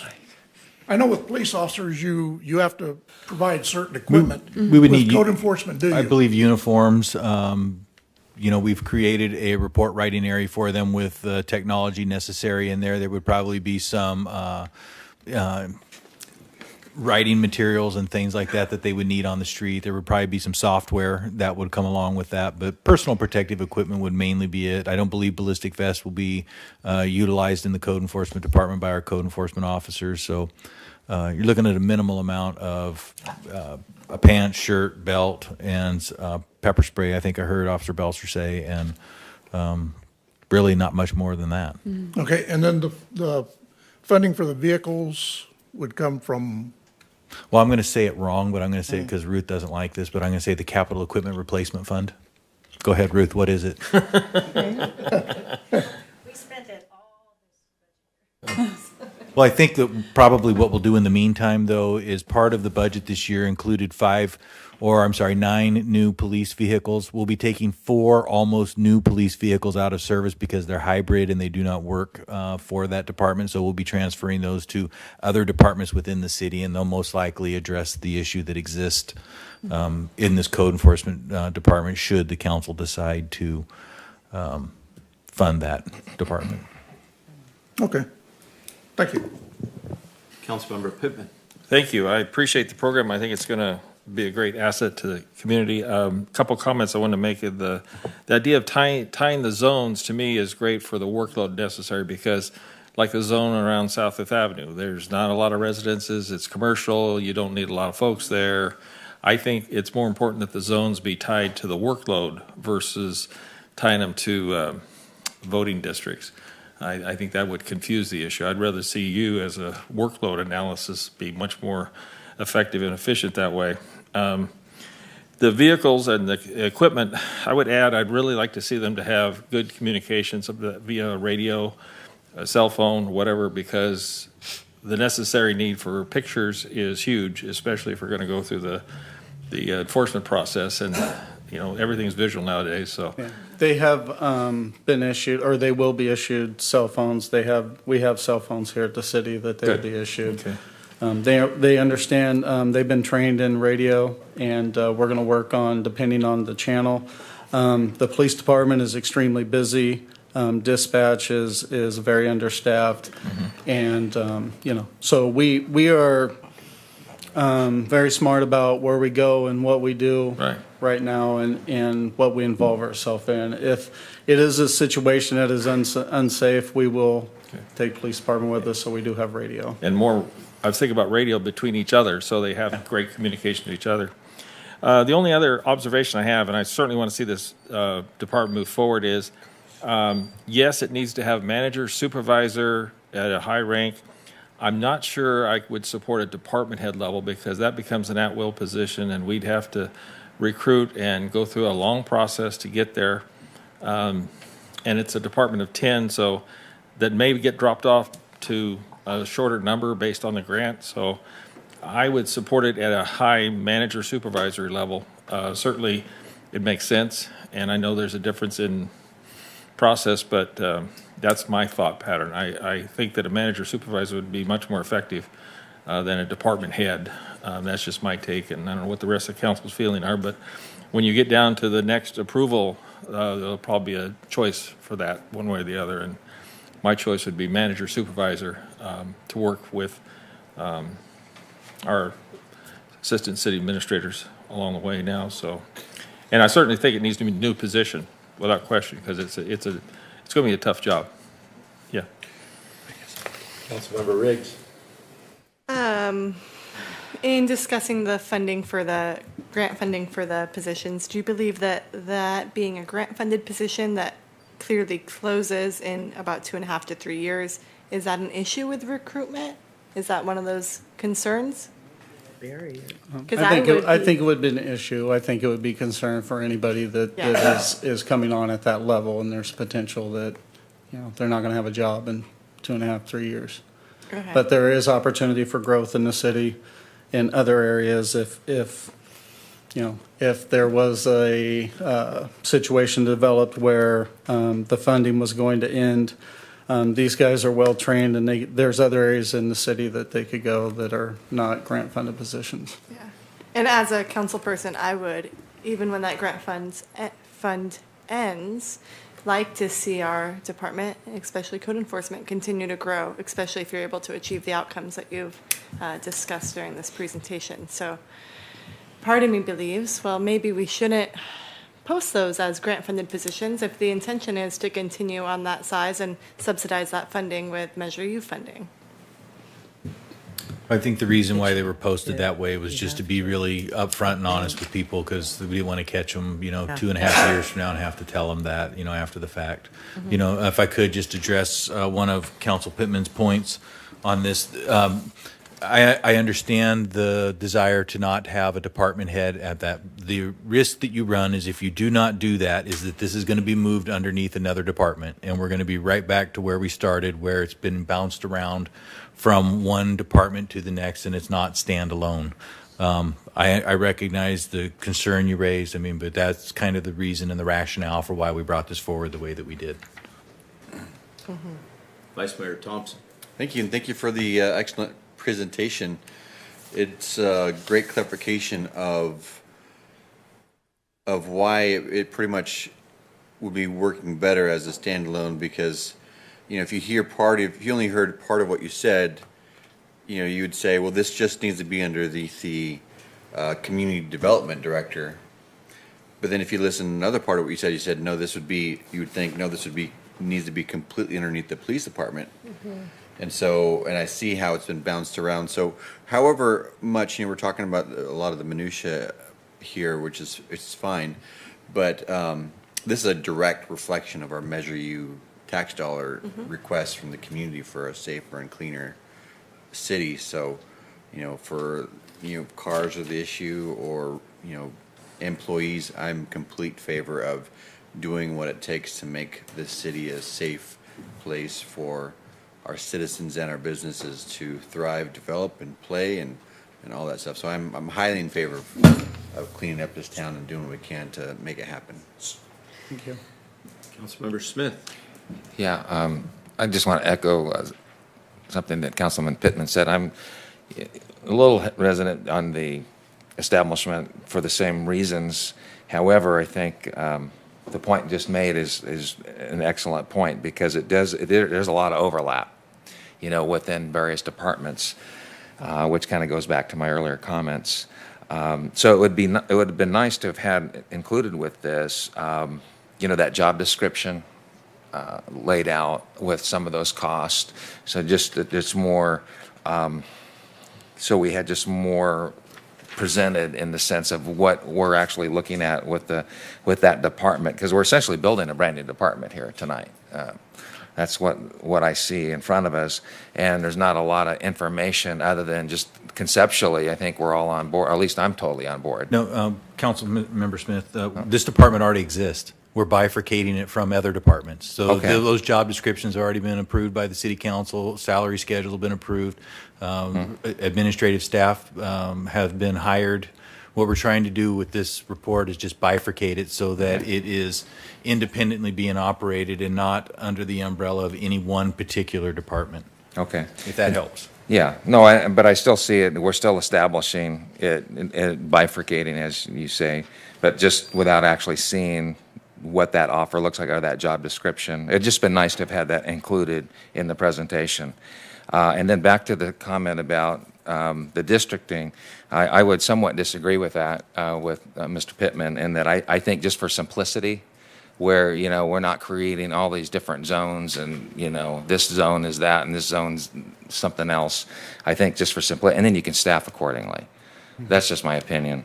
But again, I think that gets down to the minutia of how and what that department looks like and how you manage that. So we probably won't be pressing into that actually. But just the same, there was just an additional comments that I wanted to make. Thank you. We'll make sure that as those districts come out, that we try to mirror those as closely as possible. I mean, may not be able to completely do that, but we will certainly, we've heard your comments and your advice, and we'll try to mirror those as closely as possible. It's just for streamlining and simplicity, so that, I know who to go to if I don't like something that, somebody's doing something to me and I'm a citizen and I don't like it. Right. Who do I go to? I just think for streamlining and for simplicity. Thank you. All right. I've got to tell you, Officer Belser, I've known you for quite a while, and I've worked closely with you, and you are one of the hardest, if not the hardest worker we have. I, sir, admire your stamina, dedication, all of that. I work closely with you and have since I got elected. And I've been on many of those eradications with you, and you run and manage your crew with precision, and you're not a talking boss, you are a working boss, and my hat's off to you. And I think that and all of the reasons that you've stated, I've seen you get redirected and redirected and redirected to where it's so watered down that we have people coming to council meeting after council meeting wondering, what are you doing? What's the council doing? What's the city doing? We're running around chasing our tail, getting redirected from all kinds of different departments.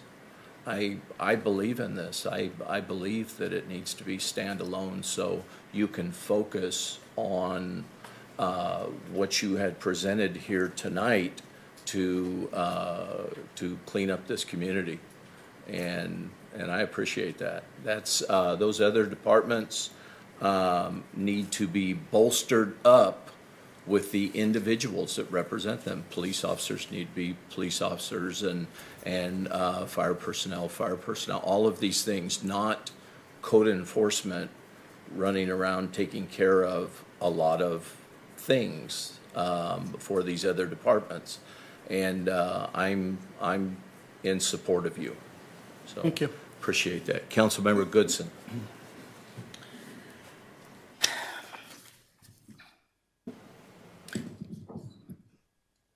So my concern right now is not about the department, but it's about the department head. And so from what I've been hearing and with taking into consideration the last comments and remarks from the mayor, I believe that the application process is already biased and tainted. And so my question is to the city attorney: when a position is opened up, specifically a department head, are we not opening it up in good faith to those applicants that are qualified? And so what does this look like? Because what it looks like is that there is already advocacy for Mr. Belser to be the department head. Well, I think what there is is the challenge here? Well, I think anytime you open up a position for applications, there is a requirement that all applicants get a fair shake and get a fair look.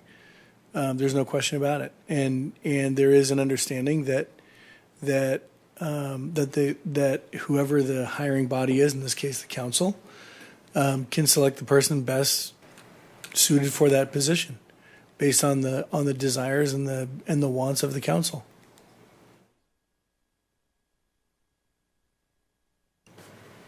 Thank you.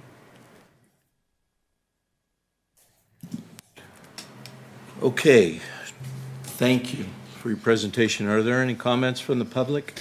Mr. Mayor, we have one speaker on this item, Bobby O'Reilly.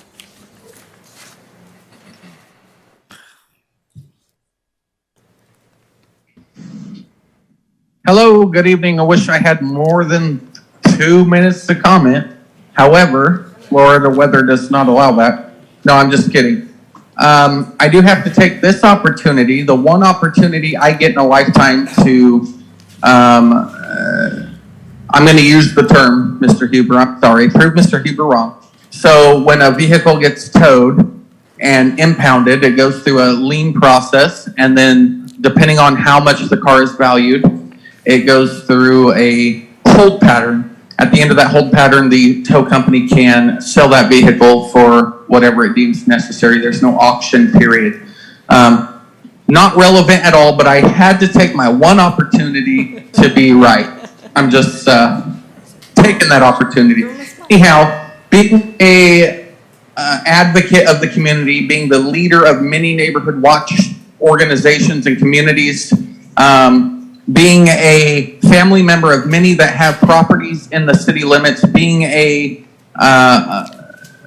agent of many vacant properties in the community for family members and friends, I have to say that I've never seen anyone work as diligently and collaboratively and hard as Mr. Ron Belser and Mr. Dave Goyer. Being as short-staffed as they are, they implement MLE when they can. However, being as short-staffed as they are, they do a wonderful and fantastic job. If anyone knows me, I'm a huge civil rights, constitutional rights advocate. They make sure to not violate people's rights as often as possible because that's just not right. And, you know, if they did, I'd call them out too. It's hard to get everything out that I want to say because so much was discussed and certain council members talk so lengthy. Thank you, sir. Your time's up.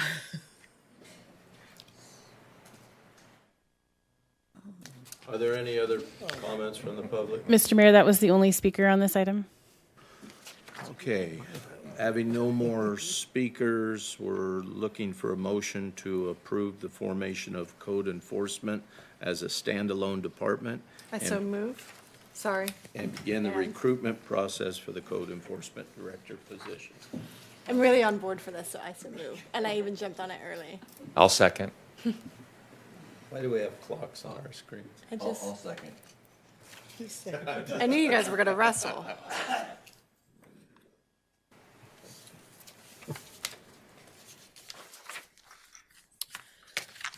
Okay.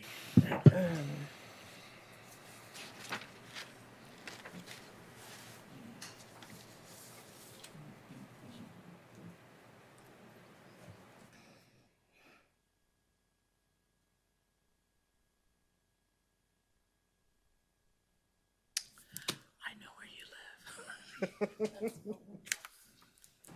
gonna do a good job.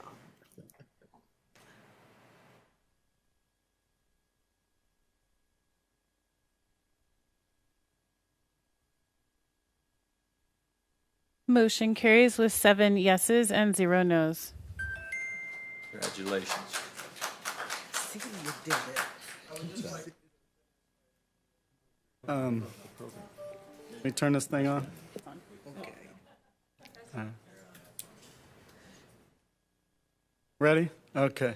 I know that there was a lot of nice things said about me, but there are a lot of people in the city, police officers, public works, people at City Hall that are amazing, the community development department, engineering, that work hard every day, just as hard as I do. I'm not the only person that accomplishes things in this city, and I just want you guys to know that. There's a lot of hard workers out there that care about our city. I'd like to clear my statement up. We realize that, Officer Belzer, thank you. We have a wonderful team, but I've had opportunity to work side by side with you, and I haven't had opportunity to work side by side with a lot of the other law enforcement. They're usually riding in the front, and I'm in the back. So. But anyway, you're right. There are a lot of great people here, so thank you. Thank you. Mr. All Mayor, right, if we now- could, can we move to the public hearing section now? We can. Item number 8, staff is actually respectfully requested to continue until I believe it's the September. Okay, let me open the public hearing on August 3rd at 6:23 p.m. Okay, item number 8 is continued. Continued until the next, or the second meeting in September? September 7th. September 7th. Item number 9, Mr. Mayor, is a continuation of a council meeting that we had previously. There was an appellant that appealed the zoning of a liquor store. And during that process, it came to staff's attention and the council's attention that there was no time limit set or set up so that the appellant actually had an opportunity to speak more than 2 minutes that is afforded by the council. So one of the things that the council asked for during that public hearing was for this to be brought back with amendments to our code so that the appellant was afforded an appropriate amount of time to present their case to council. So that's what this item, the background on it is. Mr. Irvin will give you the particular detail to it. Yes, thank you, Mr. Mayor, council members. As our city administrator has stated, we have proposed here to amend section 17.56.100 of our code. It's up there on the screen. It's harder to read. The staff proposal for the edits are in red, which has to do with allowing appellants up to 20 minutes to present his or her case and another 10 minutes to deliver any rebuttal remarks. The Planning Commission, since it affects Title 17, heard this matter as well and recommends that the time be changed to 15 minutes and that the zoning administrator for appeals to the Planning Commission and the Planning Commission for appeals to the City Council also be allowed up to 15 minutes to explain their side of the case. So we are asking council to choose between 20 minutes and 15 minutes or select their own time frame, and to decide whether or not both sides would be given equal time to present their cases. Do we have any questions from the public on this item? Mr. Mayor, we do have one speaker on this item, Kay Castro.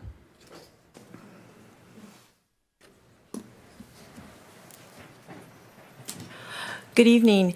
I was in attendance at the Planning Commission meeting when that discussion occurred, and it was quite a lengthy discussion, and I was very impressed with the commissioners and the amount of time that they discussed it. I would, if tonight's discussion was appealed and you didn't have a chance to give at least 10 minutes to the last hour and a half we went through, I think you'd be a little frustrated. So I would like to support that. Obviously, any citizen who wants to speak, the appealing process is quite expensive. I do believe that the appellant should have time. You guys can talk another hour on how much time that'll be. But I absolutely do believe that your appointed commissioners are very valuable to the community. Speaking as one, I do know that I speak for the community, and yes, there are some lengthy discussions that when it comes to the appeals process, I do believe that the commissioner should have an opportunity to do so. I also have a very quick procedural question. It says first reading of the zoning code, then it says recommendation, then waive the first reading of the ordinance 1854. I've been Googling my little fingers off trying to find that. I did find a list of ordinances that actually stopped at 1851. So I know we can't do questions and answers here, but I do hope that the 7 of you completely understand ordinance number 1854, whatever that is, and why we need to waive it. And secondly, maybe it says first reading at the top, which could imply a second reading. And unless you go through this entire process, you might think there's additional discussion available to the public. Thank you. Mr. Mayor, there's one more speaker on this item, Bobby O'Reilly.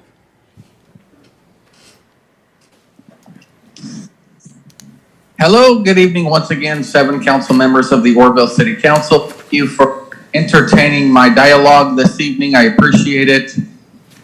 I also express the need for citizens, especially business owners, to be able to express their needs when it comes to their businesses. This is people's livelihoods. This is their bread, their butter, their last dollar put into their family business, their everything, regardless if they've been in business for 1, 2, or 50 years. An appeals process, especially if they are paying to have an appeals process, should include more time, as should public comment and comment on agenda topics. However, that's beside the point. If they're paying to have an appeals process, they absolutely should be afforded the right to have an extended time to explain their situation, as well as, unlike us citizens that just comment during these issues, have a right to rebuttal. When council members make comments after we've spoken, particularly some who are on the dais right now, in prior engagements that have made comments after citizens have spoken that are completely untrue, we have no ability to come back up and plead our case, to spread the truth, to express what we mean, to do anything other than the fact of say our piece for 2 minutes or whatever that may be, 10 minutes in an appeals process, and then we have to sit at the mercy of the dais. And that is not only unacceptable, it needs to be changed. It's heartless for those who have put their times up, sir.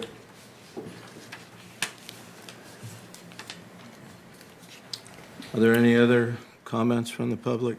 Mr. Mayor, that was the last public speaker on this item. Mr. Mayor, if I could, just to add some information for the council to consider is that as you look at the proposed ordinance number 1854, if you look at section B in blue, it'll say the Planning Commission shall be allowed up to 15 minutes to explain their denial perspective. I would recommend that the council do not include this. The Planning Commission should not be advocating for their position. They had an opportunity to have a meeting where they heard it out and they gave the council a recommendation, what their recommendation was.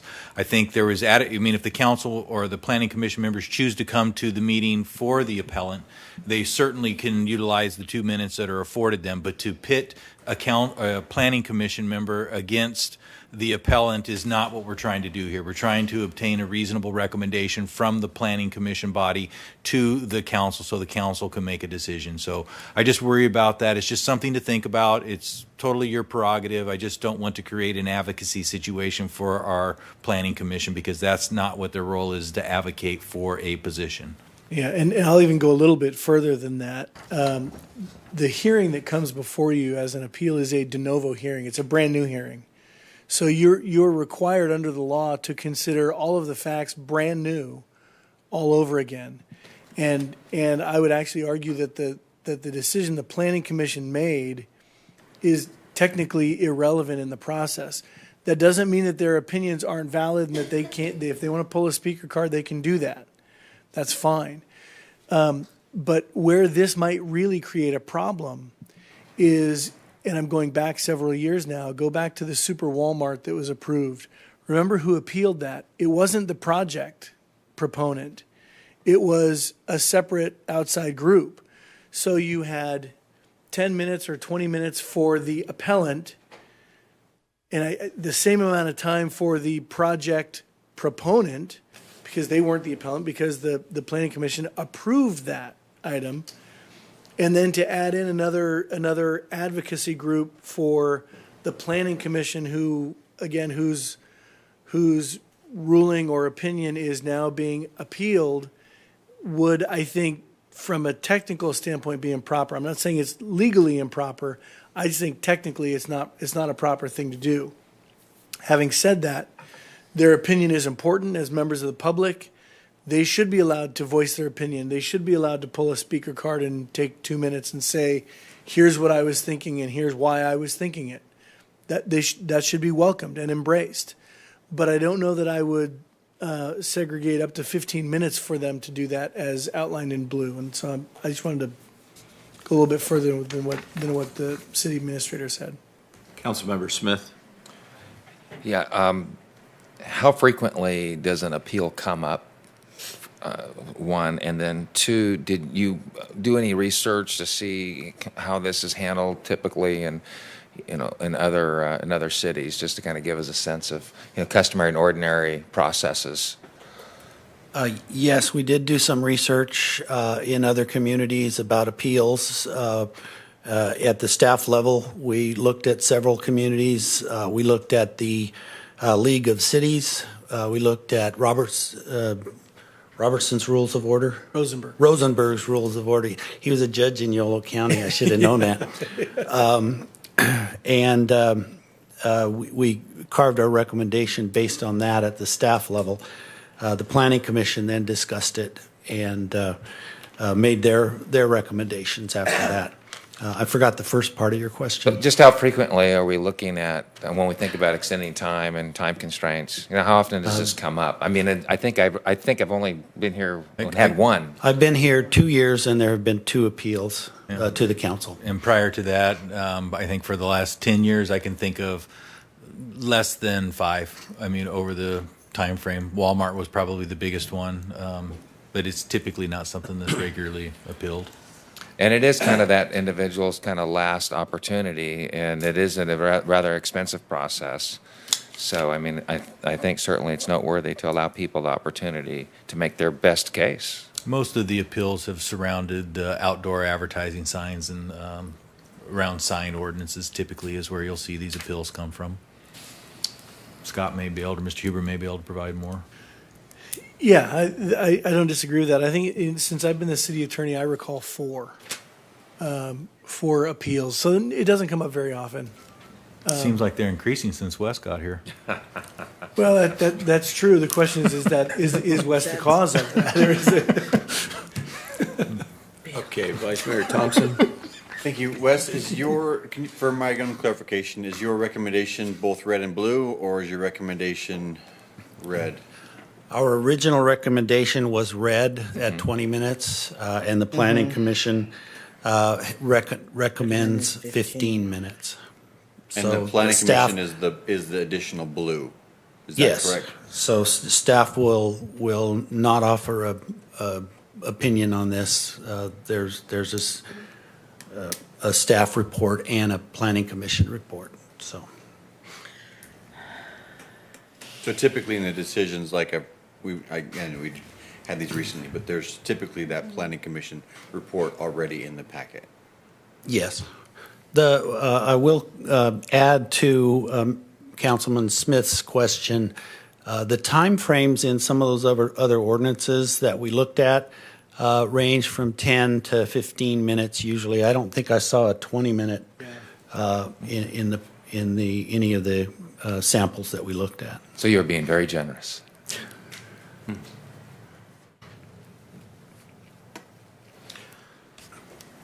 Well, I would say I agree with you, Wes. I was a little surprised. I had to recuse myself from that particular item, and I was surprised at how little time the applicant had received. I mean, it was a little embarrassing. I think that it's not too much for us to meet and hear a investor in our community, no matter who it is. I mean, what is this? Once a year, once every 2 years? This is very reasonable. And speaking of reasonable, Councilmember Goodson. No, I concur, especially when the cost of an appeal, correct me if I'm wrong, is $1,200. So. Yeah, so I agree with the 20 minutes, and I agree with Mr. Legron that the Planning Commission has pled their case. I think that this is opportunity for the applicant to appeal, not to enter into a debate. So, and I'm assured that the Planning Commission is very good at what they do, and they would present their case very thoroughly. So I think that their initial report should stand on its own. So I would make a motion that... Mr. Mayor, before you make your motion too, if I could just point out to the council that in the proposed ordinance 1854 in section A, you'll have a blue highlighted section that says a zoning administrator shall be allowed up to 15 minutes to explain his or her denial perspective. I think that is spoken to by Mr. Huber. It's the same as if the Planning Commission were to be doing it. So if you're going to strike one from the proposed ordinance, you should probably strike both. Right. So my motion is to strike the blue writing. Do I have to be specific with that, Mr. Huber? And to make a motion to grant the appellate 20 minutes to present his or her case. Second. And another 10 minutes to deliver any rebuttal remarks. I second that. Brian, question? You can, Councilmember Riggs. What would they be rebutting if the Planning Commission isn't speaking to it? If, Council, okay. oh, in section A? It was just in clarification. Any rebuttal? What would Any the rebuttal. The appellant presents their case typically in the public forum, and then members of the public are allowed to comment and make their own opinions known, after which time the applicant or the appellant is given time to rebut any remarks that might go against their case. Yeah, typically staff will just present the item very briefly. The appellant will come up and make, and they're the ones that make the entire argument. Councilmember Pittman. One of the problems I have here is when the applicant brings his case before the city council, many times there's a number of things that have changed from the case that was presented to the planning commission because they learned from the planning commission there were issues to address, and it's a different case brought to the council in that appeal because they've addressed issues, which I certainly appreciate, and certainly the applicant should have the 20 minutes necessary and then the 10 minutes to rebut. But I also feel that if there's a different case, then it's fair to give the zoning person at least 5 minutes to explain that the applicant has met those needs or recommendations, or at least some other period of time. If you find what I'm saying is it's a different case coming before the council. Yes, it is staff's responsibility as well to note any changes in the project and such in the staff report when it gets to council. And I think that presentation of that item to the council for the appeal, the brief one that staff would give would include that information, Councilman Pittman, if changes had been made. Yeah, well, that's why, I mean, it almost seems to me like the zoning commissioners meeting with staff would, attach that to it. That, yeah, the changes have been made, we like to see this, so on and so forth. I mean, somehow or another, the commissioners need to have a weigh-in on that because it has changed and it's what they wanted, I guess is the word to say, and we need to hear that. So I'm certain the applicant needs adequate time to present, and we have cut them off way too long. So there is a motion and a second. Do we need to clarify the motion? No, sir, I think it was clear.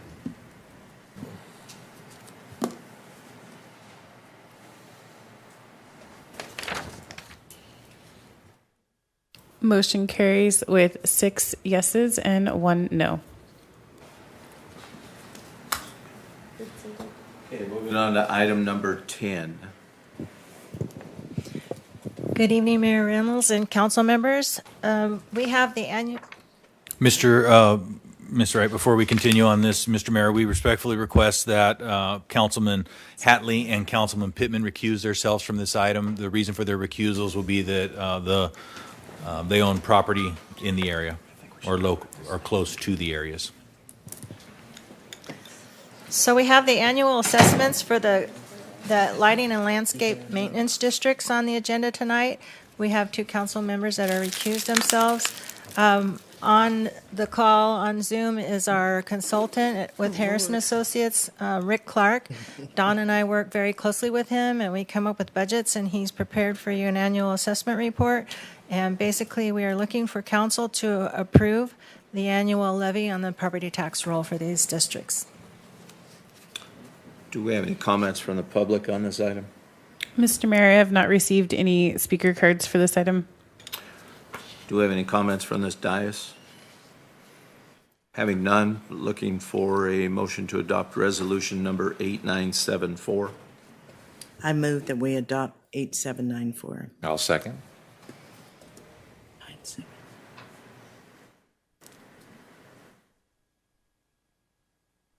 Motion carries with 5 yeses and 2 recusals. And for item number 11, we have Councilmember Smith and Mayor Reynolds recusing themselves. So, yes. Just for clarification for my own, because we do this every year, right? Yes. Every year. So is there a way to adopt it for 2 years? No, because we change the amounts every year, depending on how much resources we've spent in each district. And it could go up or down every year depending on, what the expenditures for each district has been. Mm-hmm. That's what it is. And there's no way we could make wording to based on such and such and yada yada all right. It's required to be approved every year in order for it to go on the property tax rolls. Well, I hope we can talk about this for another hour before we approve it. So you can hold the gavel longer that way. If you like, I could give you the background on it. All right. So do you have any motions on this item? Any comments from the public? Mr. Vice Mayor, I do not have any blue speaker cards for this item. Do we have any comments from this dais? Are we sure? Yes. We have a motion? I recommend that we adopt resolution number 8975. I second.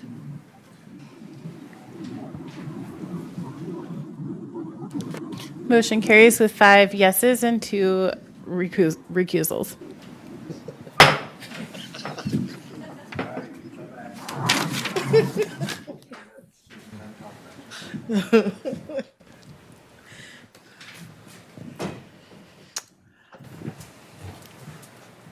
And for item number 12, we have Councilmember Hatley recusing himself. Really good job. Those chairs. Hey, believe me, here you go. I'm out. Okay, item number 12. Annual assessments for the city's Consolidated Benefit Assessment District, Zones 1, 4, and 5.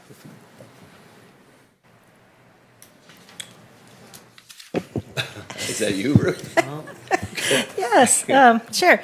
So again, we have the annual assessments. Our consultant is on the Zoom call. If you have any questions, this is something we do annually. We change the rates depending on how much resources we spend in each district. So we're just looking for council to approve this item so that we could place it on the property tax roll. Are there any questions from the public on this item? Mr. Mayor, I have not received any blue speaker cards on this item. Are there any questions from this dais? Having none, looking for a motion to adopt number 8982. So moved. I second.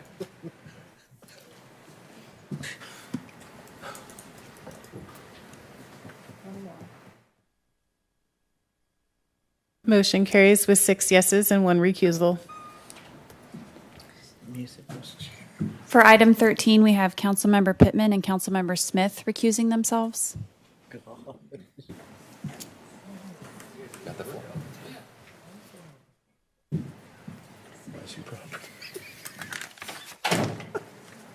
This item is the same as the last one for the city's Consolidated Benefit Assessment Districts. Looking for council's approval so we can place this on the tax roll. Do we have any comments from the public on this item? Mr. Mayor, I have not received any blue speaker cards on this item. Are there any comments from this dais? Having none, I'm looking for a motion to adopt resolution number 8983. So moved. Second. Motion carries with 5 yeses and 2 recusals.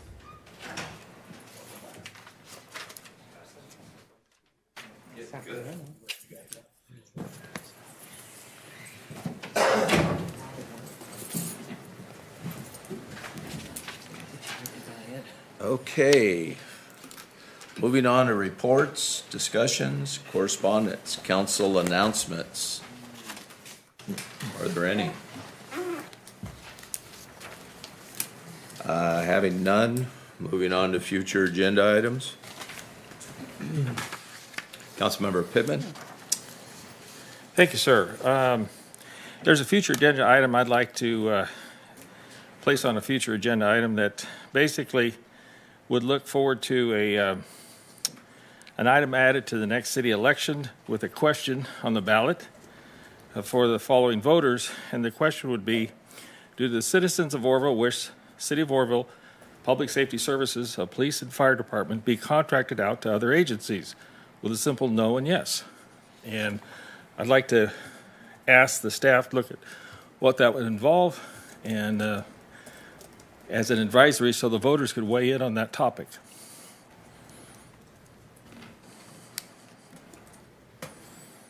And I believe there might be some other council members that might be interested in seeing that agenda item brought forward.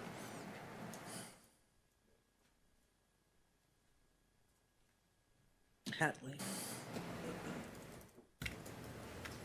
Are there any other council members that wish to put anything on the agenda? Having none, looking for administration reports. Mr. Legrone. I have none this evening, Mr. Mayor. Oh, who do we have?